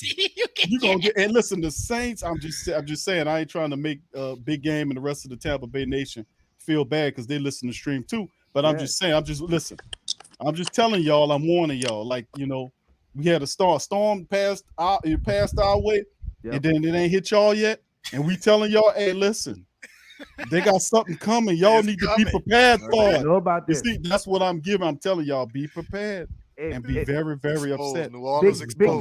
Big James, y'all inherit Tom Brady. So, you know, after he leave y'all, it's going to be all good. But, you know, some of y'all forgot who y'all was. You know what I'm saying? Y'all started fucking y'all chest up and everything else. But a lot of y'all Buck fans, y'all know, y'all just got y'all had to inherit him. So listen, until he out of there, we on y'all ass. You know what I'm saying? Until we on that. So and I said that in the roundtable last night. The NFC South is coming back to the city of New Orleans. Because the rest of the teams, both teams in rebuilding mode in Carolina and Atlanta, it's going to take a little bit for them to get good. They're on the right course.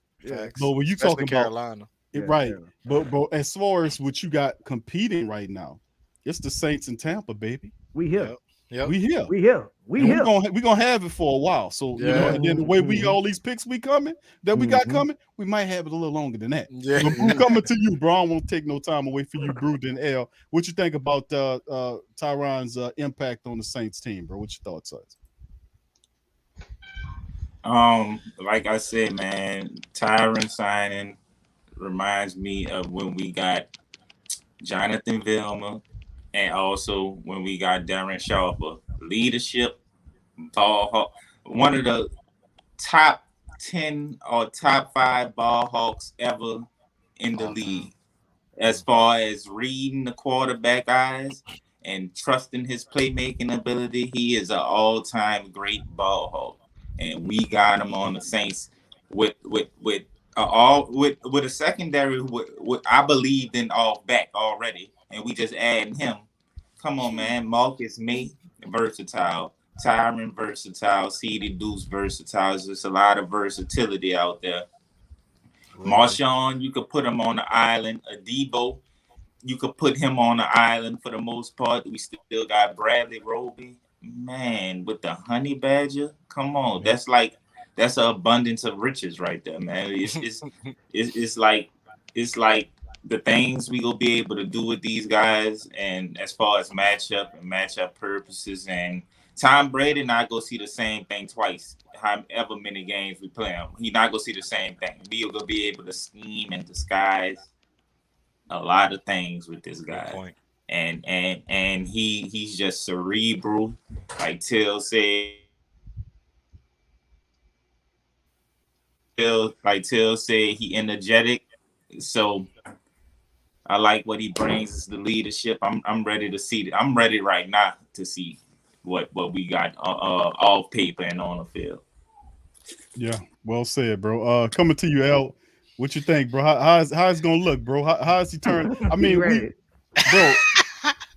bro, the it's just Mathieu, Mays, CD Deuce. It's just like him with them. It's crazy, right? It's insane. It's like a Madden game, bro. It's like, let me take this guy here and pull him here. It's like they're playing Madden. Bro, what you think? Man, Q, I've been calling for this for so long, Q. I've been thinking, Tyrann. First of all, let me start by this. Drew Brees signing, move over. This is my favorite Saints signing and free agency ever. I've been watching dudes since St. Aug, son. Like, my uncle told me about him when I was in college. My uncle told me about him when he was in high school. And I was like, who you talking about? Then he pulled him up and I was like, oh, what? And then he told me he was going to Tennessee. He was committed to Tennessee first. And then LSU ended up snatching him right at the end. And I've been watching homie ever since LSU. I'm talking about playmaking, like Bruce said, and I'm happy you brought that up, Bruce. He's a top 5 takeaway machine. Like, he takes the ball away better than anybody in NFL history that you probably put him up against, besides like the Palomalus and the Ed Reeds and those. But he's in with those guys. He's in the pack with those type of guys, and you added him to what we already thought was the best secondary in the NFL. Man, we about to see fireworks. We about to see swag. We about to see nastiness. We about to see smart, disciplined play. Because don't forget, not only is he's a freak athlete and a ball hawk, he's a smart player. He know what play coming before you even get your motion in or whatever. You know what I'm saying? Yeah, he already know. Then you could line him up anywhere. You could put him on the edge as a rusher. You could put him as a linebacker. You could match him up with a tight end. So Gronkowski, come your old ass back if you want to. Come back if you want to. And not only is he gonna line up and cover you, he gonna pop you. And he might take the ball from you. So it's so many things that this dude can bring to the table, and I can't wait to see how he just elevate the defense. Like, not just the secondary. He gonna elevate the defense and probably the whole team, bro. He's a galvanizer like that. Even when he was at LSU, he galvanized LSU. He used to return punts, and then a whole game would change. He'll return a punt, and then a whole game, and then LSU would take off. Went by 15 plus points. And you're like, what? Honey Badger. I can't wait to get a taste of that. Can't wait. Man. Keep that brother in prayers, man. Keep him covered. We need, man. I'm telling you, man. Bubble wrap. Don't leave your house. What you need? What you need? Bubble wrap them. We don't need no crazy shit happen. I'm sorry. No, none of that crazy happening. We need, man. This is beautiful. It still feel like a dream. It feel like we did it. I be telling my daughter till when I wake up, I be telling Kendi, we got honey badger. I be thinking to myself, like, look, we got the honey badger. Like, we really got the honey badger. It feels great. It feels unbelievable, man. It put me on a whole, like, I've been on a high since like he signed, man. And for the Saints to understand this, you have the LSU and the Purple Knight in the background. That was just beautiful, man. I think people don't understand how big this is. What's crazy is he got his first ever interception in the Superdome against Drew Brees. Motherfucker. First ever. So he got his first ever interception in the Superdome. So go back to your all-pro ways, bro. Go ahead. Do your thing. It's familiar. It's still familiar. Look familiar, yeah. Still familiar. Yeah, man. That's gonna be awesome, man. Say, fam, listen, man. Great content, huh? From the family members. Hey, listen, hit the like button, family. Hit the like button. Hit the subscribe button, man. And listen, I wanted to take a few calls here, but we kind of I done went over my allotted time, man, here. But listen, I'm gonna try to fit a few guys in there, man. I'm gonna fit a few guys in there. Family was asking me about commenting on Ryan Clark. I'm gonna just save that for another time because that's a whole nother show. Oh, he said something. He said something. I mean, that's what they were saying. I didn't get a chance to see it. I think Kevin, GM Kev probably sent me something, or somebody sent me something to take a peek. That's what he said. So I'm gonna take a look at what he said. So I mean, they want me to comment on. I ain't heard it, fam. I'm gonna have to check it out. Can I ask y'all a quick question? Just a second, brother. Let me get these, and then I got you, bro. J Rock, thank you for your super chat. Fam says this defense will be known as the NOLA nightmare. Freddy Krueger won't be able to sleep at night with this defense. Yeah, J-Rock. Yeah, J-Rock. Appreciate you. Brother Marcus says, give me Bucks home week 1 on Monday Night Football. Ooh, that'd be nice. That'd be loud. Marcus, baby. Time we'll get them that'd right, be loud. Man. Go ahead, Al. What you was gonna say, bro? What you had on your mind? Do y'all think since Sean Payton gone now, the refs will get the fuck?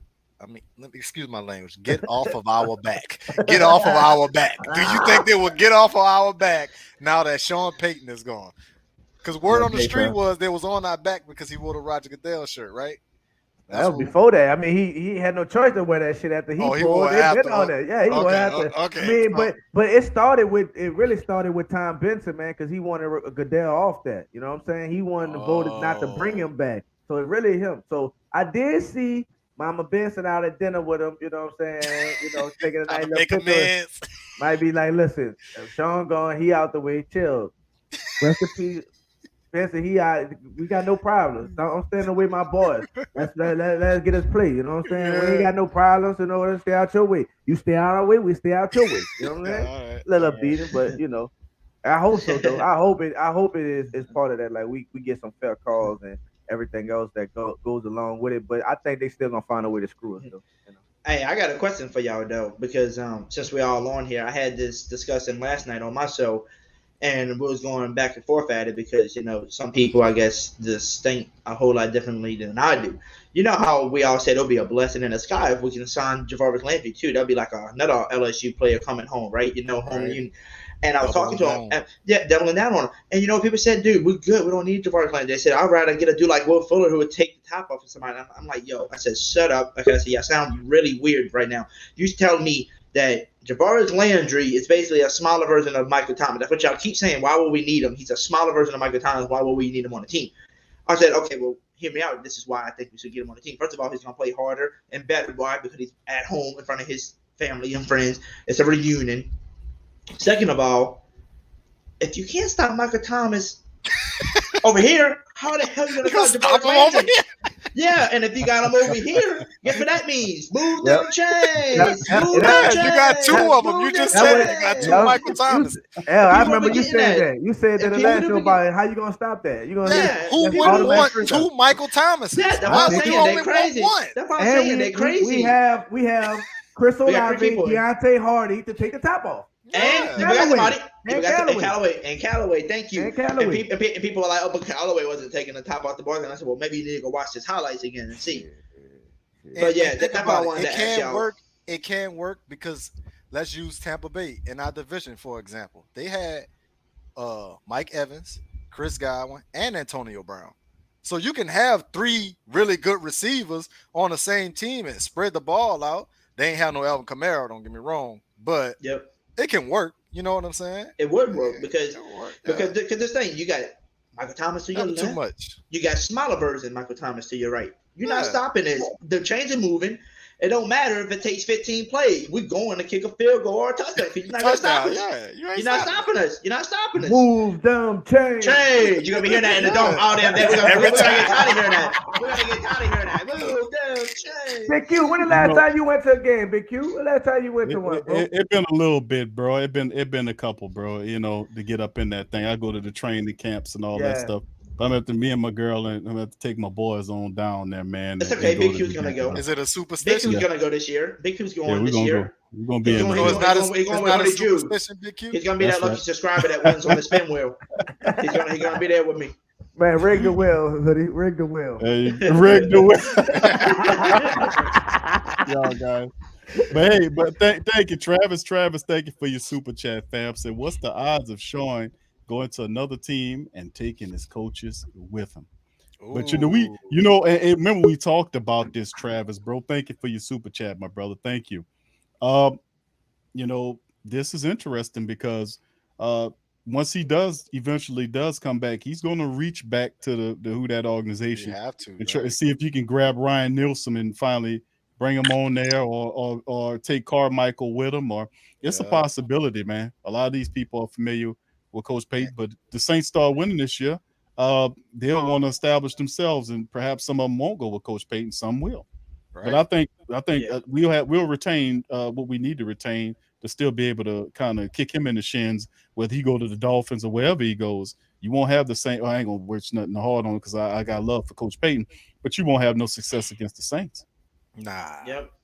Especially when Dennis Allen knows how to beat your offense. Yeah. Dennis Allen, bro. Let me tell you something. Dennis Allen's defenses, bro. Really, like I'm telling you. You go to the training camp, it was set in training camp how the defense was manhandling the offense that was going on. I mean, they were giving them work. I mean, undrafted guys was giving the starters work in training camp. I was like, damn, the offense have to get up off their ass and do something here. Defense was on another level, and I expect that trend to continue. As we've seen, the offense for a long time was carrying the team, fam.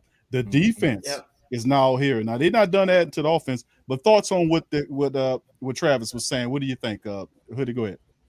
Yeah, with Travis, I mean, I can see him going to a different team, and maybe bringing some coaches. But if Sean Payton does take this TV thing, and let's say he takes 2 years, so for 2 seasons, the Saints just dominate, and we get us a Super Bowl ring in the next year, this year, next year, and Sean Payton finally comes out of retirement to go somewhere. I mean, the coaches that are playing with Dennis Allen now, Ryan Nielsen and Chris Lazard and Pete Carmichael, I understand Coach Sean Payton's a good coach, but why would you leave that position and team to go somewhere else when you dominated right now with a same coach and Dennis Allen that you coached with before? And you're going to make yourself look even better because you won 2 Super Bowls, or, you're winning with this team, than leaving to go with Sean Payton, not knowing, how good y'all going to be. Depending on, because like I told everybody, I told Miss Tassa in the chat earlier, she told me, she said she'll see about it. I messed with her earlier about, I said, hey, you can have Sean Payton and you can keep all the damn draft picks, but you got to give me Michael Parsons and C.D. Lamb, man. That's it. And she said she'll see. She said she'll see. Can you imagine that? If you go to Dallas, we're Michael Parsons alone. We're gonna fleece you. You want them that bad? We're gonna fleece you. Ain't no doubt about it. Yeah. So I mean, but go ahead, Till. You up next, bro, and then we'll come about talking about the chances of Sean Payton. Yes. Oh yeah, I think it's definitely a possibility of Sean Payton. I mean, we got to see how he is. Sean Payton, another one who's real long-winded too, so we don't know how he's gonna really do on them on the shows and stuff like that. I think he can do good because he's a good storyteller. He's a good storyteller or whatever, but I mean his love for coaching we already know. And when he for his interview, his exit interview, he kind of alluded to it. I'm not gonna say this my last one. He basically said that he's gonna coach again. So I definitely think it's a strong possibility that he coached with another team. My thing is just don't be for Dallas. Anybody else, we'll take the picks and everything else, but I definitely think it's a possibility that he coached for another team. Hopefully, not because I wish that's our coach. That's my coach, but it is what it is. I'm gonna start feeling like Cam. You ain't want to coach me, so then we got a problem. But it is what it is, man. We get those picks, but it's a possibility, a strong possibility that he coaches again in the NFL. So. Yeah, I agree with you, Till. I think he will definitely coach. He said as much. You're gonna take a year off. Next year you return. Saints to get draft compensation for Coach Payton. Good, much fortune and good luck wherever Coach Payton go. Whether it's the Giants, whether it's Cowboys or the Dolphins, wherever it is, just understand that the Saints, they got the key to how to beat you. The defense is going to be a monster. Coming to you, Brew. Thoughts on that, bro? What you think about Coach Payton once he come back, trying to come and get a couple of the coaches here? The most likely spot to me is Dallas, and let me just say this: if you go to Dallas, I'm always looking for new motivation and new things to hate now, as far as sports. Go ahead and do that if you want to, Sean. You'll go from here to here real fast in a hurry. And Dallas is an accident waiting to happen. Okay, go over there if you want to. Food like the Pop said on Friday. I don't know why you come down here messing with these people. Go ahead and do it if you want to. I want you to go. But I'm liking the new direction our team is going in. He can do what he wants. He gave us 16 years. What more we can ask for? But go ahead and go to Dallas if you want to. I'm watching you. That's all I got to say about it. Right. I'm happy with Dennis. Right. I mean, I'm with you on that, bro. I think Coach Payton, like I said, fortune teller, man. He did a lot of greatness here. But all the thing I'm saying is when the Saints start kicking ass in the next Super Bowl that come in the next year or in a year or two, don't contribute it to Coach Payton, all right? Let's understand that the man did what was necessary because, like I was saying, when Coach Payton walked away, and I presented this question to you guys, matter of fact, on the first roundtable, I asked you, I said, if Coach Payton felt in his mind with 2 years remaining on his contract for the black and gold, that in 2 years this team would be a Super Bowl team, would you walk away? Everybody in the said no, hell no, and the chat said no. Why would you leave a team if you felt like they were 2 years away from a Super Bowl team? So in his mind, they must have been a lot further out in that time span. Nobody in their right mind leaves a team unless it's health reasons or family or something dire. Right. That you will walk away from your organization of so many years if you felt they within a 2 year window of getting there. So if that's the case, with Dennis Allen seeing from his perspective, I know exactly how to fix the Saints. We need wide receiver. We need some help on the offensive line. We need to get Tyrann Mathieu in here. We need to market for Jarvis Landry, which they are now opening, according to what they're saying on the street, is that they're opening up renegotiations with Jarvis Landry, try to get him in here. They got Sony Michelle and several others. These are needs that they think like these guys think like we do. They think like us. They think like us. It's like they listen to the shows, they listen to the bros, they listen to the hoodies, and then next thing you know, they come up here and they said, you know what? They're right. Well, they're right because we know the damn team. We watch the team more than we do. Yeah, right. You know, so you would be in your right mind to take this free advice because some of the advisors charge your ass money to take this type of advice. If y'all listening, y'all make sure y'all hit that like button. Come on, do something. You get it free. All right. So anyway, bro. Yeah. Did I give you a chance? No, go ahead, L. You want to chime in on that, bro? Did I give you a chance? Go ahead, I'll be quick though. I gotta change my name to Open Minded L then because none of y'all didn't say the possibility of him coming back to the Saints. Y'all don't think he's gonna come back? No. Hell be the Saints head coach? No. I think. Dennis Allen about to win a Super Bowl. Why I don't want him back? This my thing. I think you dropped us like a cold turkey. No. I don't think he dropped us like the moves we've been making so far. Hold up. I don't think he dropped us because like cold turkey. I think it is a personal problem. I think after 16 years, he felt like he needed to decompress. He a competitive guy. Think about how competitive Sean Payton is and how into the game he gets. Like this dude get punked. He go to cussing people out. He go to, disrespect. It seemed like disrespect to us from a distance, eyeing people down. Go take a vacation. Bro, I know every Sunday we get the same way. So so he's so competitive and he's so think about early mornings, late nights for 16 years. I think he just felt like he wanted to see what it feels like to be away and see. Let me ask you a question on that, though, L. That's a good point. But let me ask you this: if he felt like he needed to, I heard that before. That was what's that boy name? Play for the Heat now. He the point guard. No, is it Kyle Lowry? Kyle Lowry. Oh, Kyle Lowry. Yeah. Remember, I just need to decompress. Remember that? Right. I heard that before. But if he felt that he needed to decompress, your language, why didn't he just step down within the team and appointed a successor until he felt that he needed to come back? Why would he then say, I'm stepping away from you? Because I don't think he wanted a distraction. And out of respect to Dennis Allen, to give him a fair shot, just in case he don't come back, he wanted him to be in that role and make it feel like a real thing. He didn't want that interim because, we had Jube for the interim when he was suspended. And that didn't feel like we was getting a new coach or Jube was going to be our coach. So it wouldn't be disrespectful if he stepped on his shoes now and say, okay, you did the work. Now I'm coming back. Good job. I'm just saying we don't know what they discussed. They probably discussed this and probably made it, making it look like this and everything. And that's why Dennis Allen is going all in for this year he got. That's why he's so aggressive. That's why he's on everybody's toes. I'm not saying Sean Payton is coming back. I'm just saying it still might be a possibility he can come back. You know what I'm saying? Well, let me ask. If we win the Super Bowl, I don't think he coming back. He can't It's come gonna back. depend off this year. I don't think he can This come year is back. going to determine it. I don't think he can come back now, bro. I think the door is closed on him. He had an opportunity, like for me, you could have stepped away. I get what you're saying. You're right, because that happens. You could have stepped away within the team and name a successor. And Like say, the Tampa Bay did with Bruce Arians.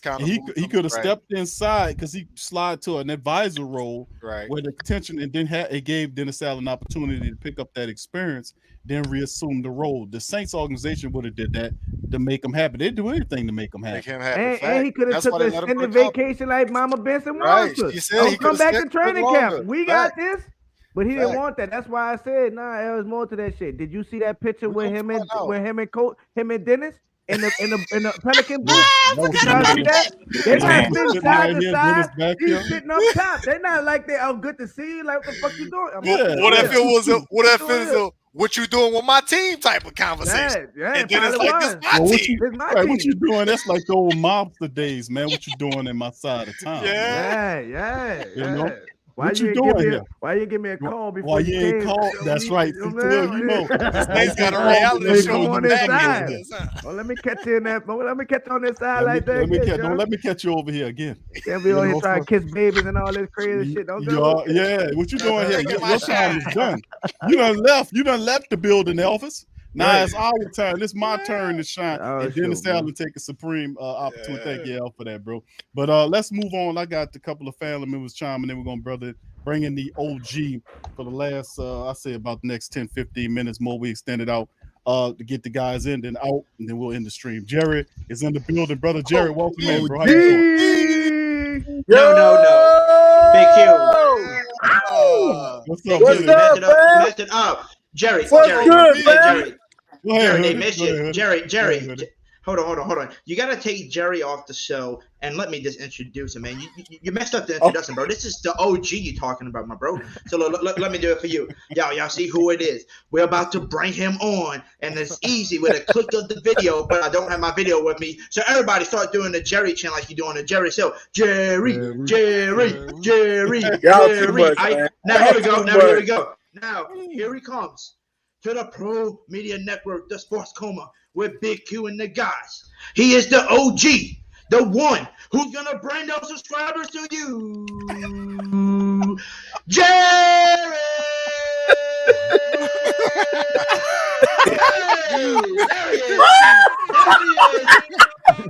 Yeah, making my dog nervous. Jerry, bro, you need to walk in like a Senior Hall or somebody from behind the curtain, bro. What's good, y'all? What's good on this Friday night, y'all? Oh, DJP, what up, baby? What's up, fam? What's up? Oh, look at got my dog. Look That was at a hell of an Jerry. intro, Bruh. Got my dog all blushed out. Go ahead, Hey, Jerry. What's up, man? What's up? What's up, Teal? What's up, Al? What's up, Brew? What's up, Hoodie? What's up, Big Q? Oh my God, the starting five on the night, bro. Woo, fella. I don't know where I'd be without you guys. I just don't know where I'd be without y'all, bro. Hey, OG, like Hoodie said, we don't know. All of us wouldn't know what we do without you, bro. You always show support to everybody channel, Always man. showing We really love. appreciate you. I know sure. you be multitasking. You be in 3 different chats at one time, OG. So Hey, appreciate you, bro. bro. Appreciate your love for the Saints and love for us, man. Thank you, bro. No problem, Till. Hey, I told everybody, I said I'm just like a freaking Harlem Globetrotter, but a Saints fan, just traveling from place to place. Look, it don't matter if Big Q go live. It don't matter if Hoodie go live. It don't matter if NOLA Bros go live, TJ go live, WD and chat live, whoever. They already know I'm coming. To the OG is in the building, baby. You heard me? Oh, yeah. In the building. I got connections. No question about it. Yes, sir. Hey, OG, what you think about what we talking about, bro? We covered a lot, man. I know Tyrann Mathieu was something that I know you wanted to speak on that the last show. We ran out of time. So what you think about Tyrann coming here, OG? Oh, bro, I love it. Let me tell you something, Big Q and Hoodie and NOLA Bros, and shouts out to everybody in the chat. Oh, before I get to that, all the mothers out there that's in the chat, happy Mother's Day this coming weekend. Y'all deserve this weekend because, hey, to be honest with you, we would not be standing here right now talking Saints football with y'all. So, shouts out to all the queens in the chat. The mother of all kinds, man. We salute y'all because we would not be in this position right now if it weren't for y'all blessings and your prayers and everything. So thank you. Yes, indeed. Yes, Much indeed. love to the Happy queens, Mother's Day. man. Yeah, man. Happy Mother's Day to all Stand y'all. up, queens. Yes, shout out to all Cheers, y'all. cheers to the queens. Cheers to the queens. On my wall there, yeah. That's true. Yeah. Love it. But Big Q, let me take you back to the draft. Let me take you back to the draft before I get to Tyrann Mathieu real quick. Because let me tell you something, because these last couple of weekends has been awesome for the New Orleans Saints. I'm talking about from first off, let me go back a little further. When they had the scouting combine and the pro day. And everybody was in it, and even the Saints was interviewing Olave, I think Williams, I think Wilson, or whoever else they were interviewing. But when it came down to the draft, and let me tell you something, I did not expect for that to happen. I really didn't expect for this to happen when the Washington Commanders, thank you, Washington, traded their pick to the New Orleans Saints in the 11th pick of that draft. And myself and TJ Jones of the State of the Saints podcast and everybody else was on there talking about, oh, we're about to get Chris Olave. Oh, we're about to get Chris Olave. I said, what? I say, hey, come on down. And when I heard the Washington Commanders traded their pick, their 11th pick to the New Orleans Saints, the next word I heard was, with the 11th pick in the 2022 NFL Draft, the New Orleans Saints select Chris Olave, wide receiver, Ohio State. And you should have heard the expression on my face on TJ's channel. Man, I was clowning over there. I was like, yes, yes, yes. And Tia was like, what happened? He said, who we got? I said, Chris Olave. He's like, yeah. I'm like, yeah. We had a blast over there, bro. We had an awesome time over there. And when we got Trevor Penny, I said that was another good pick right there. I'm glad we got us an offensive tackle because everybody knows that that Tyrann Armstead has signed a big contract with Miami. So and we needed another offensive tackle to fill that role. And Trevor Penny was the one that came. So that was a major pickup. Wide receiver and offensive tackle. And I've been saying that like every day until what happened last weekend. So I'm happy about that. And I'm glad they kept that going. And then the second round on this Alante Taylor, that's a good pickup. And the Jackson boys, I call them, DeMarco and Jordan, and on Saturday, hey, that was a big pickup. I like that. And then you signed 17 undrafted free agents, and man, that was epic. But fast forward to Monday, earlier this week. Everybody, I did not know that this was going to happen. When everybody talking about it, looking at the article saying Tyrann Mathieu going to sign with the New Orleans Saints, I'm like, wait a minute, hold up. I said, say that again. It said Tyrann Mathieu is going to sign with the New Orleans. I said, I looked at the websites, I looked at MeWe, I looked at this page and that page, and they're saying the same thing. I'm like, what? We going to get the Honey Badger in New Orleans? I'm like, what? Hey, let's go. And I was on my way somewhere Monday morning, and there it was. New Orleans Saints and Tyrann Mathieu agreed to a 3-year deal. And I'm like, what? And then a couple of days later, he had a press conference, and bro, I was happy. I was happy. That's Oh, 2 straight weekends the New Orleans Saints did an amazing job. From the draft to this signing right here. And you talking, and I don't care what the media say about us, about grading us. Me, I give the New Orleans Saints a 100% officially a freaking plus for this. Facts. Let me say that again. An A freaking plus. Because they did an awesome job in the draft, and they did an awesome job bringing in Mathieu. Yes, sir. And I just love every single moment of it. Yep. It's kind of like Mathieu and the draft was together. You know what I'm saying? It was like a package deal. You know what I'm saying? Yeah, well, we didn't get the safety because we got him. You know what I'm saying? We just couldn't do it. The reason why they didn't sign it and do it because they didn't want to mix with the comp picks.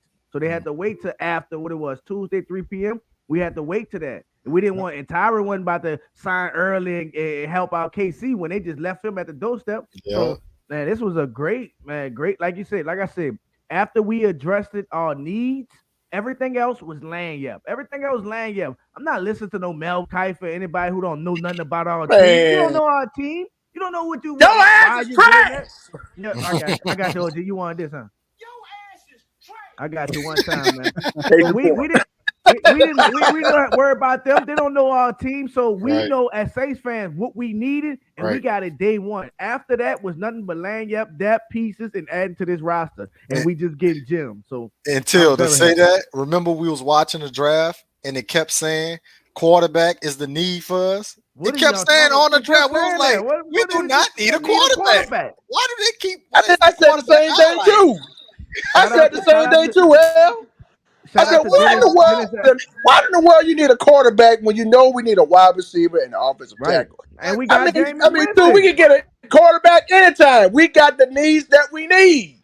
Listen, we don't need a quarterback. We got the quarterback. We got Jameis. We got Dalton. We got look. That's enough quarterbacks that you need.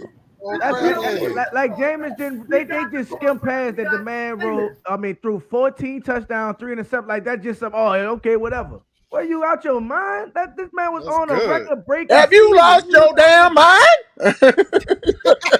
you get mad at this man because me and Big Q, we talked about this shit when we first signed him. You get mad at this man. They say 30 interceptions, 30. No, it's 33 and 30. And you didn't get the same gripe, and you didn't have the same shit for Payton Manning when he threw 28 interceptions. He threw 28. You got an echo going on though, Sean. And you didn't get the same gripe. Yeah, I sound good. And he had a 5 touchdown game. Like he had 5,000 yards. 5,000 yards. 5,000 yards.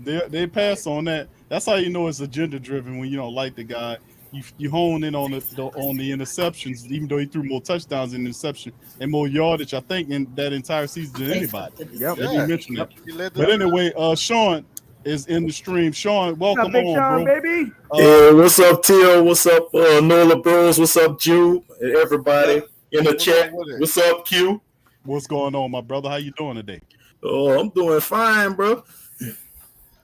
Hey, I just wanted to give my spin on everything, man. With the I knew going into the draft that Dennis Allen wasn't gonna let the defense go limp.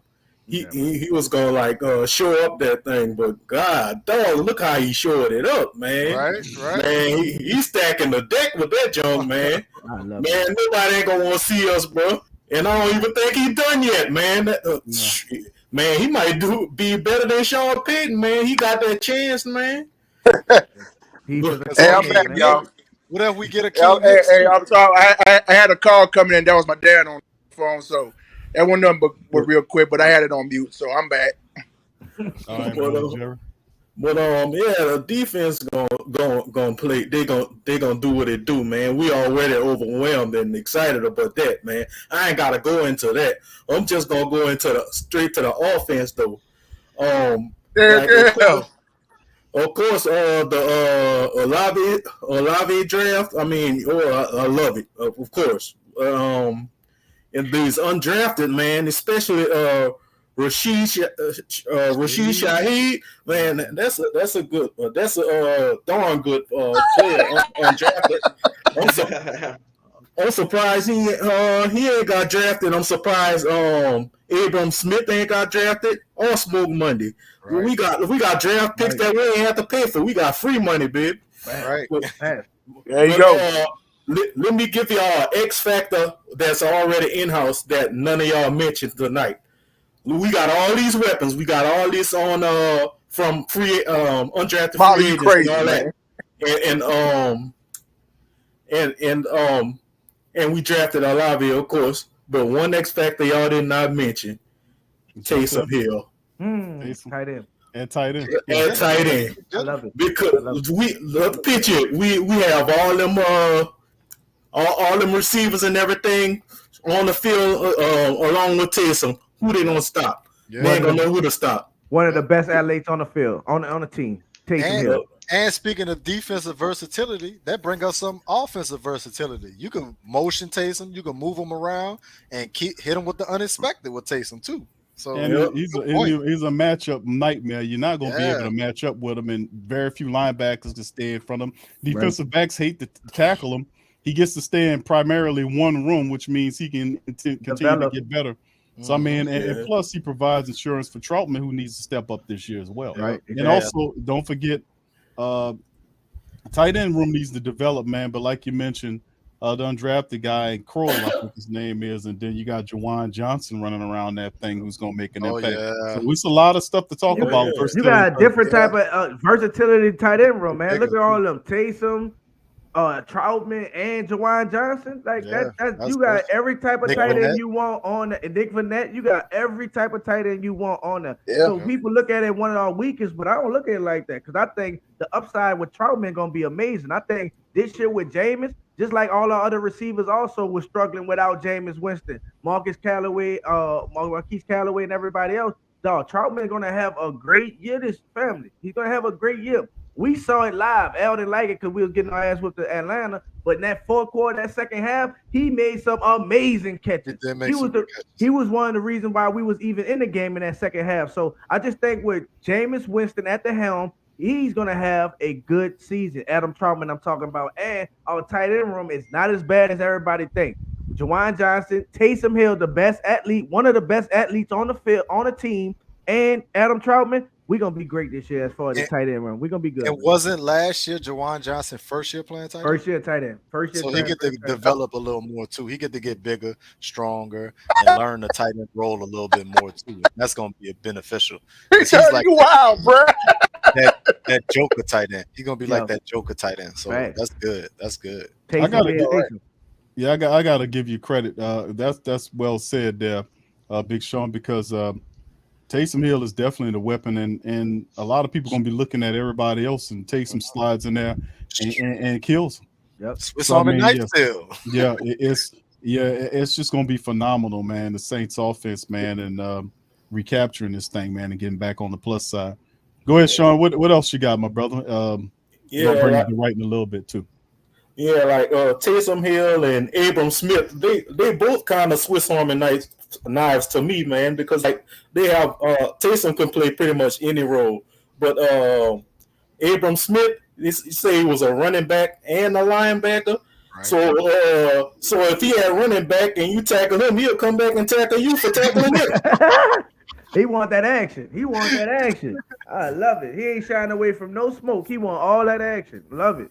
Man. Hard runner. He gonna be good for us, man. We're gonna see if we get Sony Michel, it's gonna be tough for him. But without if we don't pick up Michel, I think he gonna have a really gonna be part of this rotation.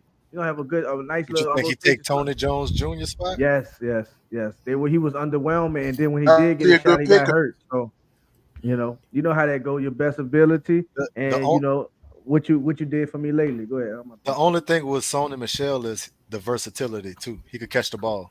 Yep. Like we seen him run the ball well and catch the ball well out the backfield. So he was part of that New England, group of running backs, and then he went to the Rams with that running back. So that's the only gonna be the tough thing. Not getting Sony Michel, because they probably want Sony Michel a lot. You know what I'm saying? So we'll see how it goes. I believe we're gonna get one of them two players, man. I feel it, bro. At least one of them. Yeah, I agree. Big Sean, what's up with you, bro? Hey, what's up, Jerry? What's good, Yeah, man? let me make my last little point, because You're this right. annoying here in the background has been bugging me. All right, like at first I was like, man, because I at the possibility of Sean Payton going to the Cowgirls. Yeah. But now I'm like, hey, I want him to go to the Cowgirls, and I want us to play him. I want them to move to the NFC South so we can tag that tail 2 times a year. I love it. Get Tasha in the in the chat. Replace him with the Panthers or something. I love it. That'll make my day. Bring their ass to the NFC South. Bring their ass to the South. Bring their ass to the NFC. I love it. What up, Ty, baby? I see it, man. Shout out to all. I'm sorry, Q. Shout out to all the family that's in the chat, man. You know, Q, man. All love. We got the same family member. I see y'all, man. Everybody that show love.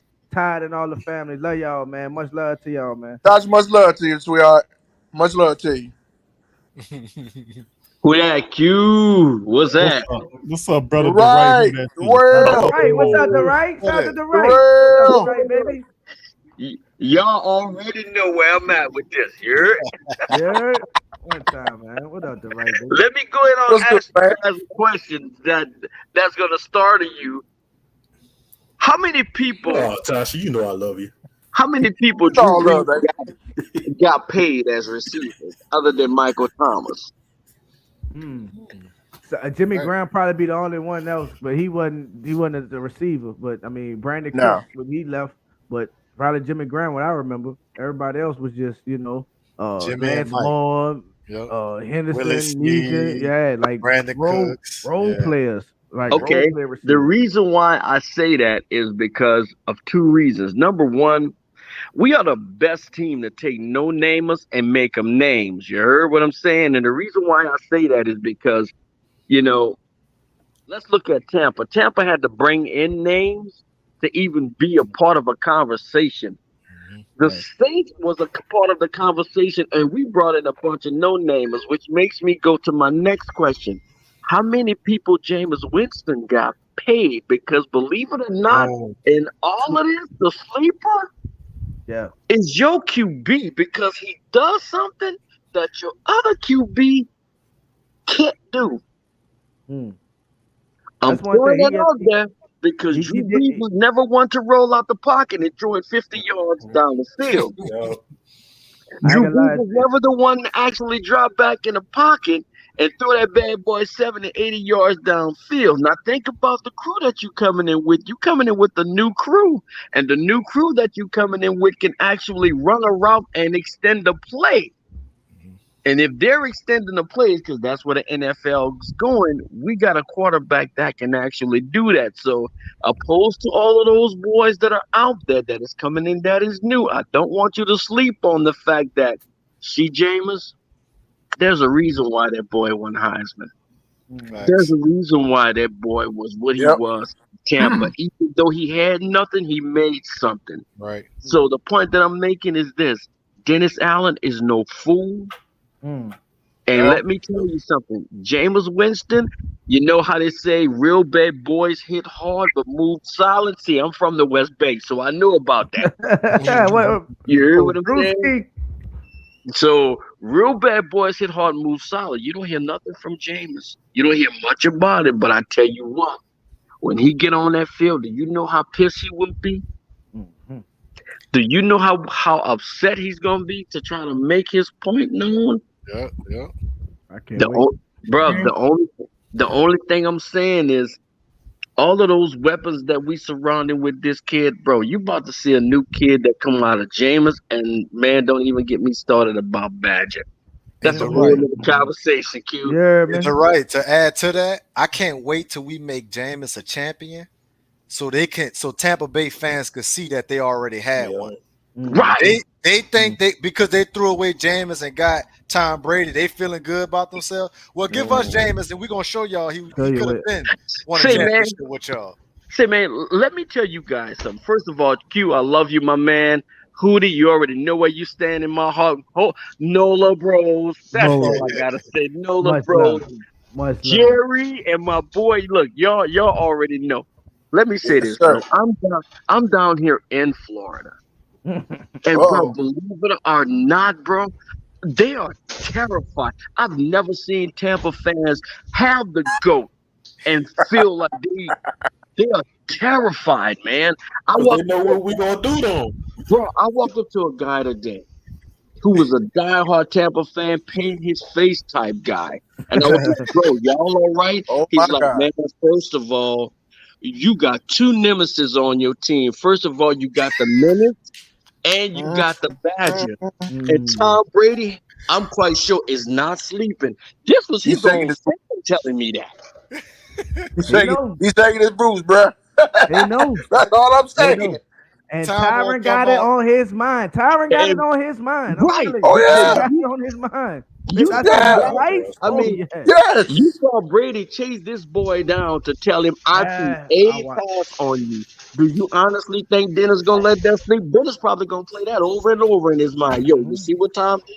Yeah. No, And we remember, he cussed out Ryan Nielsen. I'm about to too. tell you, we own. cussed We out own. Ryan He told him go F himself. We But own we his got ass somebody for else that. on him too. We So- on his ass, man. We on his ass. Bruh. And, listen, and Look. don't forget, go back Tom on your who? point about with Jameis. Don't forget the only reason why Tom Brady went there is because those two Pro Bowl receivers that Jameis made, Mike Evans, Godwin. That was a big part of it. He went over there because of what Jameis did with them. So I just want to throw that out. He wouldn't be over there if Jameis would have turned them boys up. So And mention that they were more motivated to help Tom than to help Jameis. I mean, Ain't that obviously, crazy?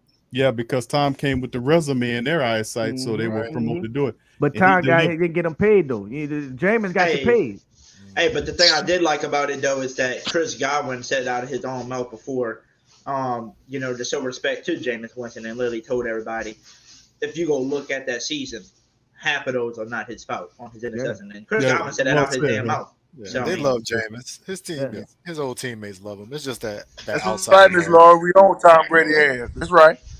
Say Q. All I know is, bro, I went inside a Publix with my hat on, and a person stopped me and said, "Oh, you a Saints fan?" I said, "Yeah, I'm about that Who Dat Nation." She looked at me and she said, "Well, we know don't you guys have the Badger?" I said, "We got the Badger." She's like, "Oh man, it just got worse for us, huh?" I was like, "Hey, baby girl, it is what it is." You gotta take it as it come, huh? It is what it is. It is what it is. It is what it is. You read right. You read You right. understand? We have, Yeah, first we of got all, the Badger. I don't care who you talk about, but when it comes to the Who That Nation, one thing I can say about it, we was never afraid of Tom Brady. It is what it is. Never. Hey, all said and done, you're gonna be scared of you gonna be scared of our ass. He is scared of you, by the way. I tell you what, after last year when we swept Tom Brady, we gave him a big fat donut when we came down to Tampa. Right. We gave him a big old fat zero. Can't go over 9 right points. there. That's very. We put the first year he was with Tampa. We had, what was it, 38-3? Yeah, but Bruce Aaron the coward on his own.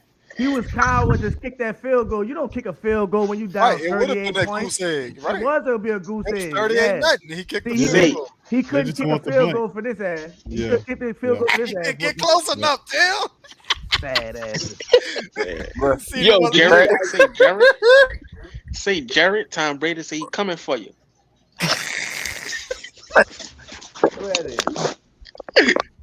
More work, bro. You must don't understand that defense that they gonna see this coming season. Hold on, don't worry about him, Jared. Hey, tell Jared, I got the OG back. Tell Tom to come for me. Tell him I want his ass. I want his ass. That's how. Now send Tom Brady to me. I know what to do.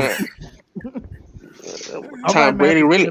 Tom Brady gonna be scared. Tyrann Mathieu done came to the Saints, man. Hey, look, hey Q.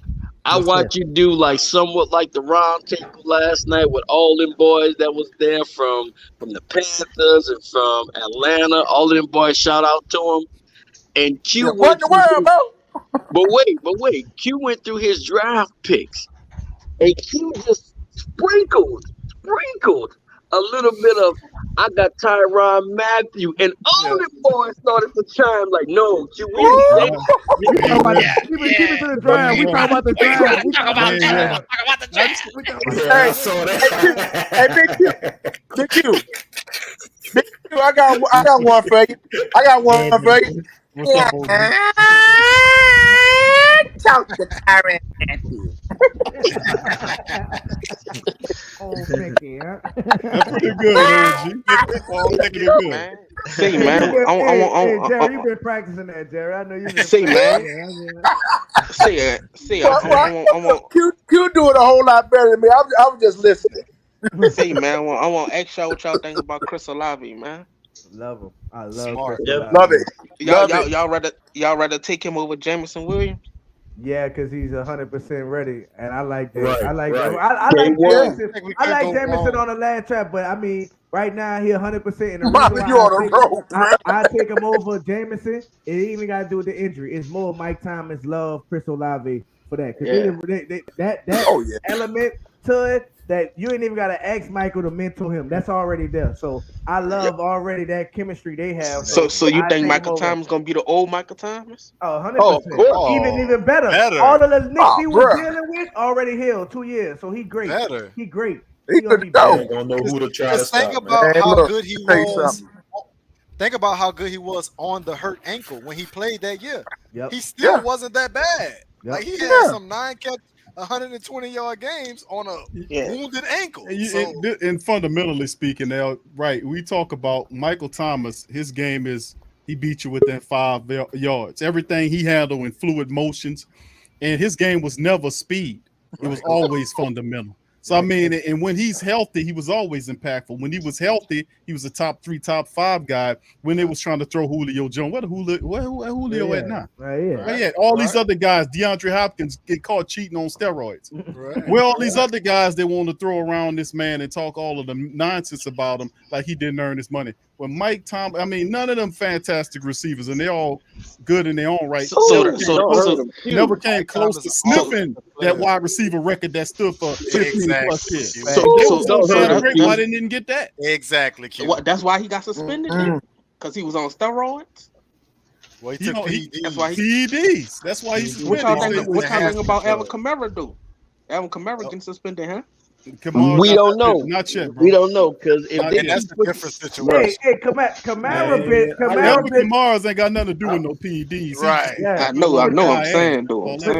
With the Alvin Kamara, fine, but they'll be okay. Go ahead, Till. I don't even know why they even let Kamara do that though. He know he gonna get suspended. I mean, he a grown man, right, bro. We can't control that, bro. Yeah, but you know, I was thinking about like Kamara. I just watched. He been a lot out more. He been posting more. Yeah, so maybe he knows something that we don't know. Like this might be getting, you know, settle that cases. What he you feel what I'm saying? I didn't see him at the Miami Heat court side. So I'm just sad part about maybe he sees something that we don't know. And also remember this. The longer a case lingers, the more it starts to favor the defense and not the accuser. Right. Remember that. So as long as this case keeps pushing further and further back, then that means that they're finding more and more evidence on this guy to try to get that guy's payday. Versus, you know, let's see what we can do to actually harm Alvin Kamara. Because remember, when it comes to a defense attorney, the longer this thing lingers, the more it favors the defense. I guarantee they're looking at his criminal record too. Oh, of course. I promise you, he got something going on with his criminal past, and they try to set him up. I ain't gonna give it away, but I'm telling you, that a lot of the stuff that they got going on, this guy be wise. If he won't, I think he better sell and get the hell out of the way. Because y'all think we should add Jarvis Landry to the Saints for the third wide receiver spot? I would love it. Hell yeah. Hell yeah. I would. At the right price. He probably humble right now. How Big Q? He think he a little humble right now. You don't think he wants to spend the 20 right now? They keep regurgitating the old article. A guy rewrote it talking about that he wanted 20 a year. I did some research and found out that wasn't actually accurate, because if it was, the Saints most certainly wouldn't have him in the building. Right, so the mere fact that he's here and they have interest, right? Why would you give Jarvis Landry $20 million? We love Jarvis, but I don't think the Saints foolish enough, and we know Mickey ain't no chump and no moron to give Mm. Jarvis Landry no $20 million. So no, Not at all. That's valid, bro. And we Not can't at give all. Mike See, 20 see. million and Jarvis 20 million. That's Right. Oh, cute. Right. Economics. Say, Big Q. Say, Yes, sir. would you quit your YouTube channel right now if the Saints offered you to play linebacker for $30 million? No, sir. No, sir. No, sir, my brother. Different type of love. Saying, I'm taking that money. Nah, That's the man Mickey. Hey, Find a way hey, to find them. hey, young boy Nola. Hey, Official Young, man. Hey, you think Big Q really gonna give up his channel for $30 million when he don't even want to go with Hoodie Jube to a game for free? You think that? You tripping? Come on now. I already tried to get him out of there. So I already tried to get him from behind the camera. So you telling me the rest of y'all want to give it up for $30 million? Hell Nah, no. man, because this channel means more than just. We got a This platform. channel we've been means building more for than years. just. Yeah, bro. We've been building platforms for years. Family, all these fantastic family members is here, man. Yeah, fun. bro. I would never give that up for 30 million cheap bucks to go run around there, man. The hell with that. I'm gonna get it the way it's supposed to be gotten, baby. We all for the love, and we here, baby. So they can keep that paper. Well, you're a real one for that. All 'cause paper, most people all would give paper. that up. Well, all money ain't good money. You ever heard that? I'm a little bit wiser than like I got a lot of wisdom from my grandfather and my family. They always pump that wisdom. All money ain't your money. All Right. money ain't good money. All educated, yay! You already know what's happening, Q. Just telling you, bro. All that money throw in your face. They throw in your face. Yeah. They take I know take who all your would do it though. independence. I know who would do it. That's on this channel. Jerry will do it. I know Jerry. Jerry Jerry, will you gonna give up that money, Jerry? You gonna give up to go play for the Saints? But Jerry don't have a show, but damn well, Jerry on everybody's show, so Jerry got a show. Say, man, did Everybody's you show is Jerry because Jerry's my family. You hear me? did you hear that Jerry Jerry show, introduction by Hoodie Jube? You see that? What Hoodie did for him? That was a tough. I mean, we brought Sean in, and Sean was like, it's a tough follow. It's tough to follow that intro that Hoodie gave to OG. But He got his own introduction. He got his own introduction on my show. Tell you, OG, but listen, let me tell you something. The OG, he 100% right about the OG. He everywhere. Facts. He strolls support everywhere, and there's nothing like OG. That's why I had to give him man his credit, man. He be all Big over Q, the place. give me a Saints prediction, like the record. Where we gonna be at the end of the year? 12-5. 13-4. Yeah, I say 14-3. 12-5. I'd say deep. We on deep playoff. We run, better bro. than that. We get better that. than 12-5. I think it's gonna be whatever it takes to win a division. That's what We'll know how I'm to end the gonna go season. safe mode. We're gonna win at least 10 games. At least. Right. To win a division, whatever it takes. I mean, we went 9-8 last year with nobody. So imagine we're gonna do this year. They don't give you no credit for that, though. I mean, you Right. got 58 starters. That's an NFL record. And the Rams lost that game on purpose because they didn't want to face our defense. Our schedule this year ain't no punk though. It's pretty tough. But look how we tooled up, though, Sean. I know. We tooled up. We tooled up. We ready for that grind, bro. 9-7. That's chips on shoulders, man. We got something to prove to let them know this ain't about Coach Payton. Y'all think Aaron Rodgers gonna be good this year? And what I was telling, oh man, I don't even care about Aaron Rodgers, man. I mean, Aaron Rodgers gonna do what he do. Aaron Rodgers gonna do what he do, bro, because he does that every year. He always steps up and play because he's a great one. He gonna do his due. But when he matches I noticed something. We're gonna shut that shit down, bro. I promise. Yo, we the legend killers over here, bro. I noticed something about legend killers, Aaron bro. Rodgers. Big for years. We've been doing it for years. Kurt Warner, Legend Legend killers. Aaron Rodgers put up 3 points against our Brady, defense, and killers. Tom Brady put up 0. We're gonna end your damn legacy. That's what we do. Hey, I'm gonna bring in one more person. I'm gonna bring in one more person. Slim to the chat. I'm gonna give Slim the flow, bro, because I'm running out of time. But Slim, welcome on to the stream, bro. I'm gonna give you a few minutes. Welcome in. What's up, fam? How y'all doing, man? What's going on, Big Q Hoodie, Nola Bros, the OG, the right, Big Sean, Hot Bub. What's going on with y'all, man? Thanks for having me on, man. It's my first time chiming in. Salute, bro. Shout out to Slim Side. What's up, baby? Man, I'm chilling, man. I'm just hyped up for the Saints season, y'all. Think the Saints had a hell of a draft. I give them an A, especially with the first 2 picks. My first choice was Jameson Williams, but the more I watch Chris Olave, That dude fast as flash, man. The dude got I like that. we got hella speed, and we got a big, nasty left tackle, which I always scream for. I always push for the Saints to have a big, mean, nasty O line. And after that, like my boy Till said, everything else is land. Yep, let's go. Who that?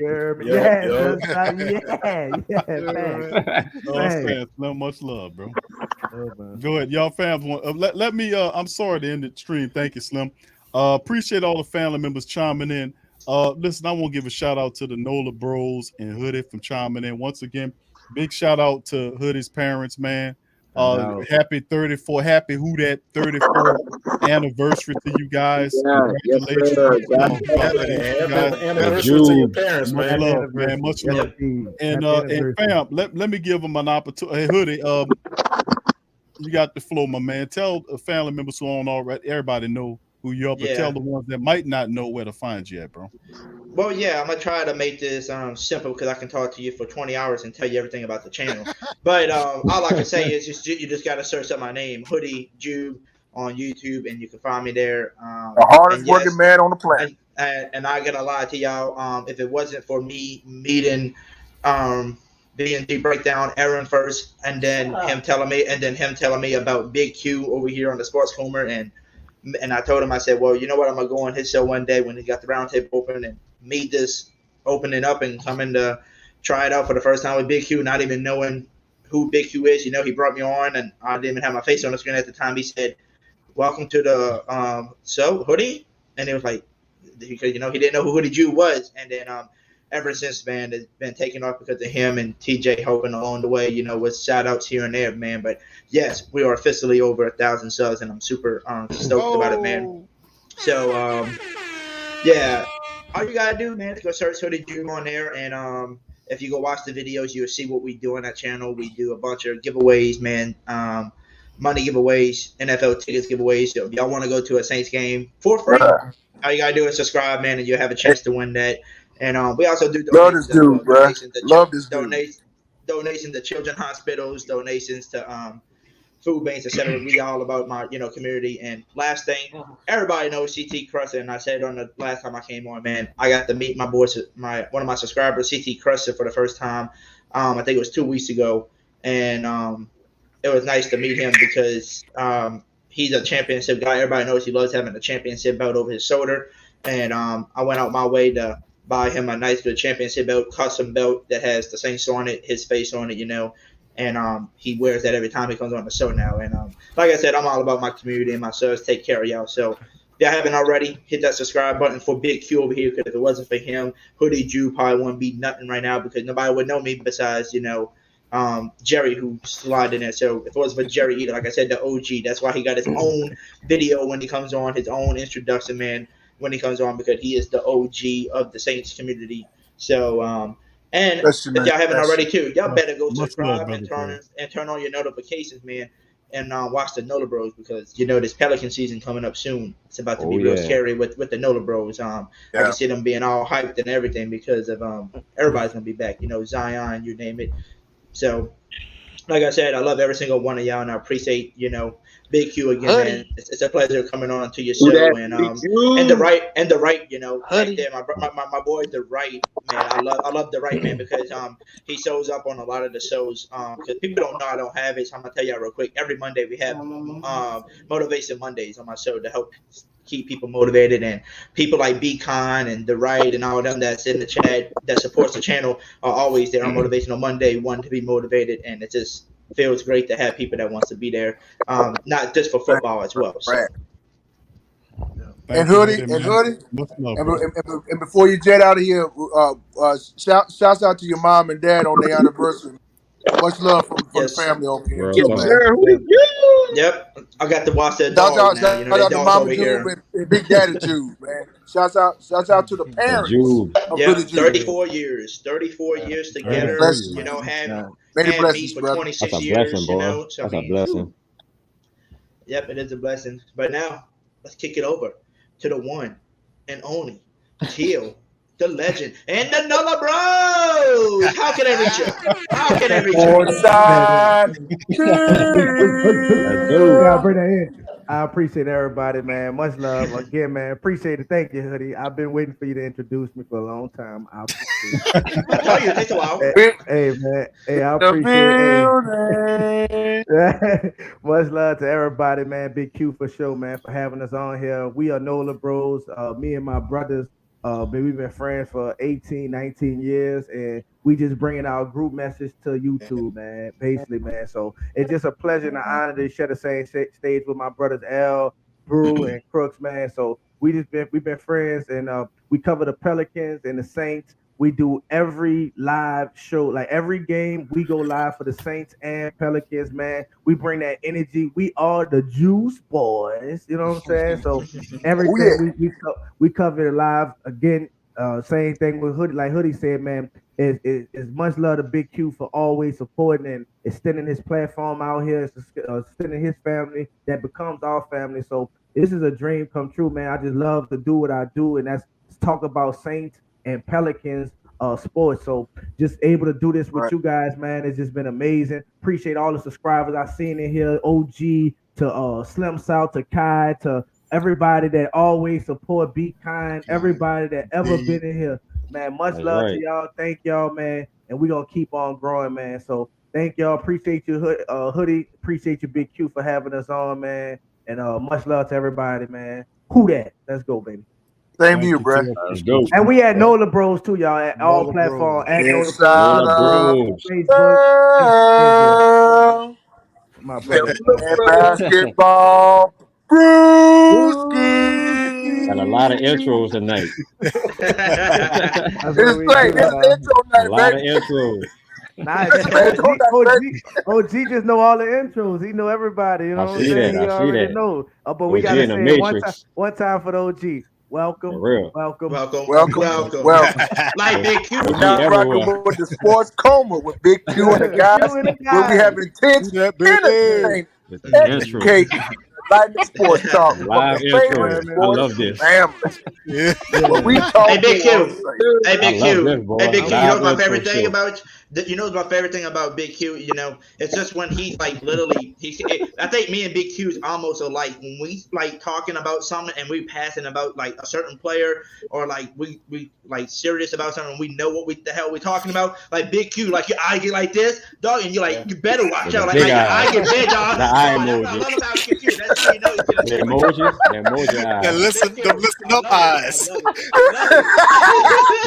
The emoji. We from New Orleans. We talk with our hands and our eyes. That's right. And them eyes. Say, bro, I heard Big Q talking about Tyrann Mathieu and what he's gonna do for the defense. Say, man, I was ready to run through my front door and go just run through my neighbor's house. I'm telling you, fellas, can I say this? Can I say this right here? One of my favorite Big Q moments on this channel. When he broke out those media clowns, I'm talking about the ones on ESPN, especially Ryan Clark. For real. Oh man, he was on Ryan Clark like you know what? He had to break out the Three Stooges and Sanford and Son on that episode. I never will forget that. He was on Ryan Clark's ass, bro. Seriously. No questions asked, bro. No questions asked. Hey, Q, what you say he look like? He said something like praying mantis. Praying mantis. Man, like a praying mantis. Bro, he said something. I don't know, bro. Y'all send it to me, Jerry. He said something, Jerry. I know you probably heard. Send it to me, Jerry. I know Jerry used to send me some stuff to look at. But Ryan I'll see if I can dig it up. Yeah, dig it up and send it to me, Jerry. Because I know I think it was like a year ago, I think, but I'll find it. No, he said something recently. One of the family members was saying it in the chat. I didn't hear it. Yeah, he said that he said, hey Q, he said, well, because back in those days there wasn't that many, Saints fans. And I was like, what? What? No. That guy's an What he idiot. said. He said it wasn't nothing to cheer about. Now, let me tell you something. My grandfather is 78 years old. But the biggest reason I'm a Saints fan, I told him the same thing. Don't want to hear that. You joined the bandwagon and you did that. You was disloyal. Don't speak for yourself, partner. Speak for yourself. Say, man, look, chill. We have always, from what I've been knowing, and I've been watching the Saints, bro, since the Dome Patrol, Dalton Hilliard days, all of that, bro. Oh, yeah. We've always kept the Dome deep.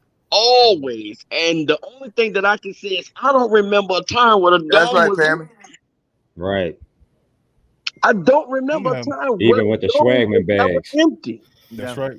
Yep. We kept the Dome packed, man. So for him to say that, I was looking. Now, don't get me wrong, y'all. Don't get me wrong. And y'all notice we got a lot of fans that was in New Orleans before Sean Payton and the bandwagon came on. We had a lot of fans that didn't like the Saints.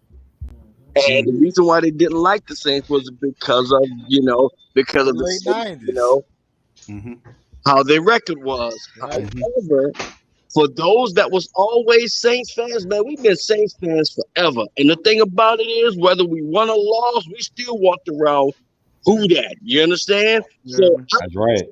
He can go somewhere with that. I don't know that they were Saints fans. Are you kidding? The Domes. Bro. My wife, we brought my son to the Dome when my son was a baby, and the only seats was available was the terrace. You know what? You know what? I'll tell you what, bro. I gotta cut it right there, bro. I'm sorry. But listen, Jared, y'all find the Teal. If y'all find that hoodie, send that to me and I'll react to it tomorrow. Yes, sir. I don't know how long it is, but send it to me and I'll react to it tomorrow because every time you open this stupid mouth, I gotta put my foot in it. I gotta let Teal hit it one time, Big Q. I gotta let Teal hit it one time. Ryan Clark. On time. Perfect. They were the Q eyes. All right. Much love to the fan. Hey, Tasha, thank you for your super chat. She said we're going to win a championship with Sean Payton. Y'all going to be real salty. There you go, Sean. God bless you, Big Sean. God bless you. That's typical cowgirls. God bless you, Queen. God bless you, Queen. Since 1995. I was about to say, y'all supposed to be winning the championship every year for a long time. Jared Jones was getting away. As long as they got Jared Jones, they ain't winning nothing. Nah, me and you was in high school last time they won the doggone championship. And until they get rid of Jared Jones, they ain't gonna get one. He the curse. He the reason. Yeah, He the reason. Championship reaper. He the reason. I saw Jerry Jones at the draft. He looked like he was falling apart. Yeah, he got one foot in the grave and the other one on the banana peel, bro. I mean, oh, he look worse man. than Skeletor, bro. You might have to start calling him Skeletor, man. But anyway, fam, I love y'all, but there you go. Skeletor, that's right, see. My wife said you look like a chihuahua. Like a bony scarecrow. That dude, man, he hurting, bro. Yeah. Look, he hurting bad. But anyway, much love. Thank all of y'all. Slim, The Right, Sean, Brother Jelly, OG, I salute you. Hoodie, man, y'all, you keep up the good work. Much love to you. NOLA Bros, Teal, L, and BREAUX, y'all guys are awesome, man. Much love to y'all. Subscribe to Hoodie's platform. Subscribe to the NOLA Bros. Just go to the search, punch it in, fam. Not my bro. Yeah, go over there and show them some love, bro, because they got great content. Great personalities, man, and we all the Who Dat Nation together, fam. Next time I go around, let Aaron know we're going to get him on now. I forgot to. I've been busy lately. Let him know, Hoodie. All right, fam. So with that being said, we're gonna holler at y'all later. Much love to the fam. Who Dat, and we out. Peace. Yeah.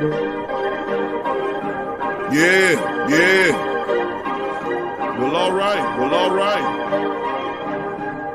Like you always say, welcome. Number one sports talking D. We ain't like the Falcons, we won't blow the lead. Look, all we talk is who that, who got cut and who back. Rookies in the vets, players you should look at. It's the sports coma, you don't wanna miss it. Got the pre-game, party, post-game statistics. Get a visit from Sway, maybe DC or 5. It's the hottest thing smoking, Big Q and the guys. Go to YouTube Live. Make sure you subscribe. Interviews inside the Saints locker room high. Talk to Drew, Jordan, Zach, Payton, New Orleans, Who Dat Nation. Best believe when I say we bleed gold and black. Ain't a miracle or rivalry could ever hold us back. No, Beastquake, Bounty Gate, let the truth be told. It's the sports coma, all we know is say Super Bowl. Yeah. You're listening to the Sports Coma with Big Q and the guys on the PRO Media Network.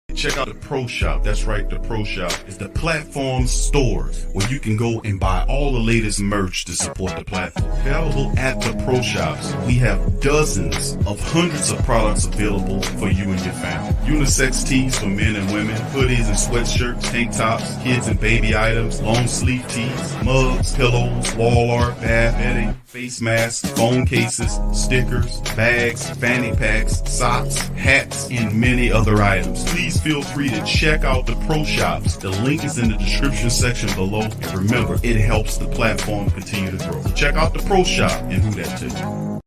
The WhoDatDaily.com. That's right, the WhoDatDaily.com. Your one-stop shop for everything New Orleans Saints, New Orleans Pelicans, LSU Tigers, even the top flight boxing news. So if you're a Who Dat and you're looking for a place to stay up on your team, the WhoDatDaily.com is your site. The WhoDatDaily.com for the sport Who Dat.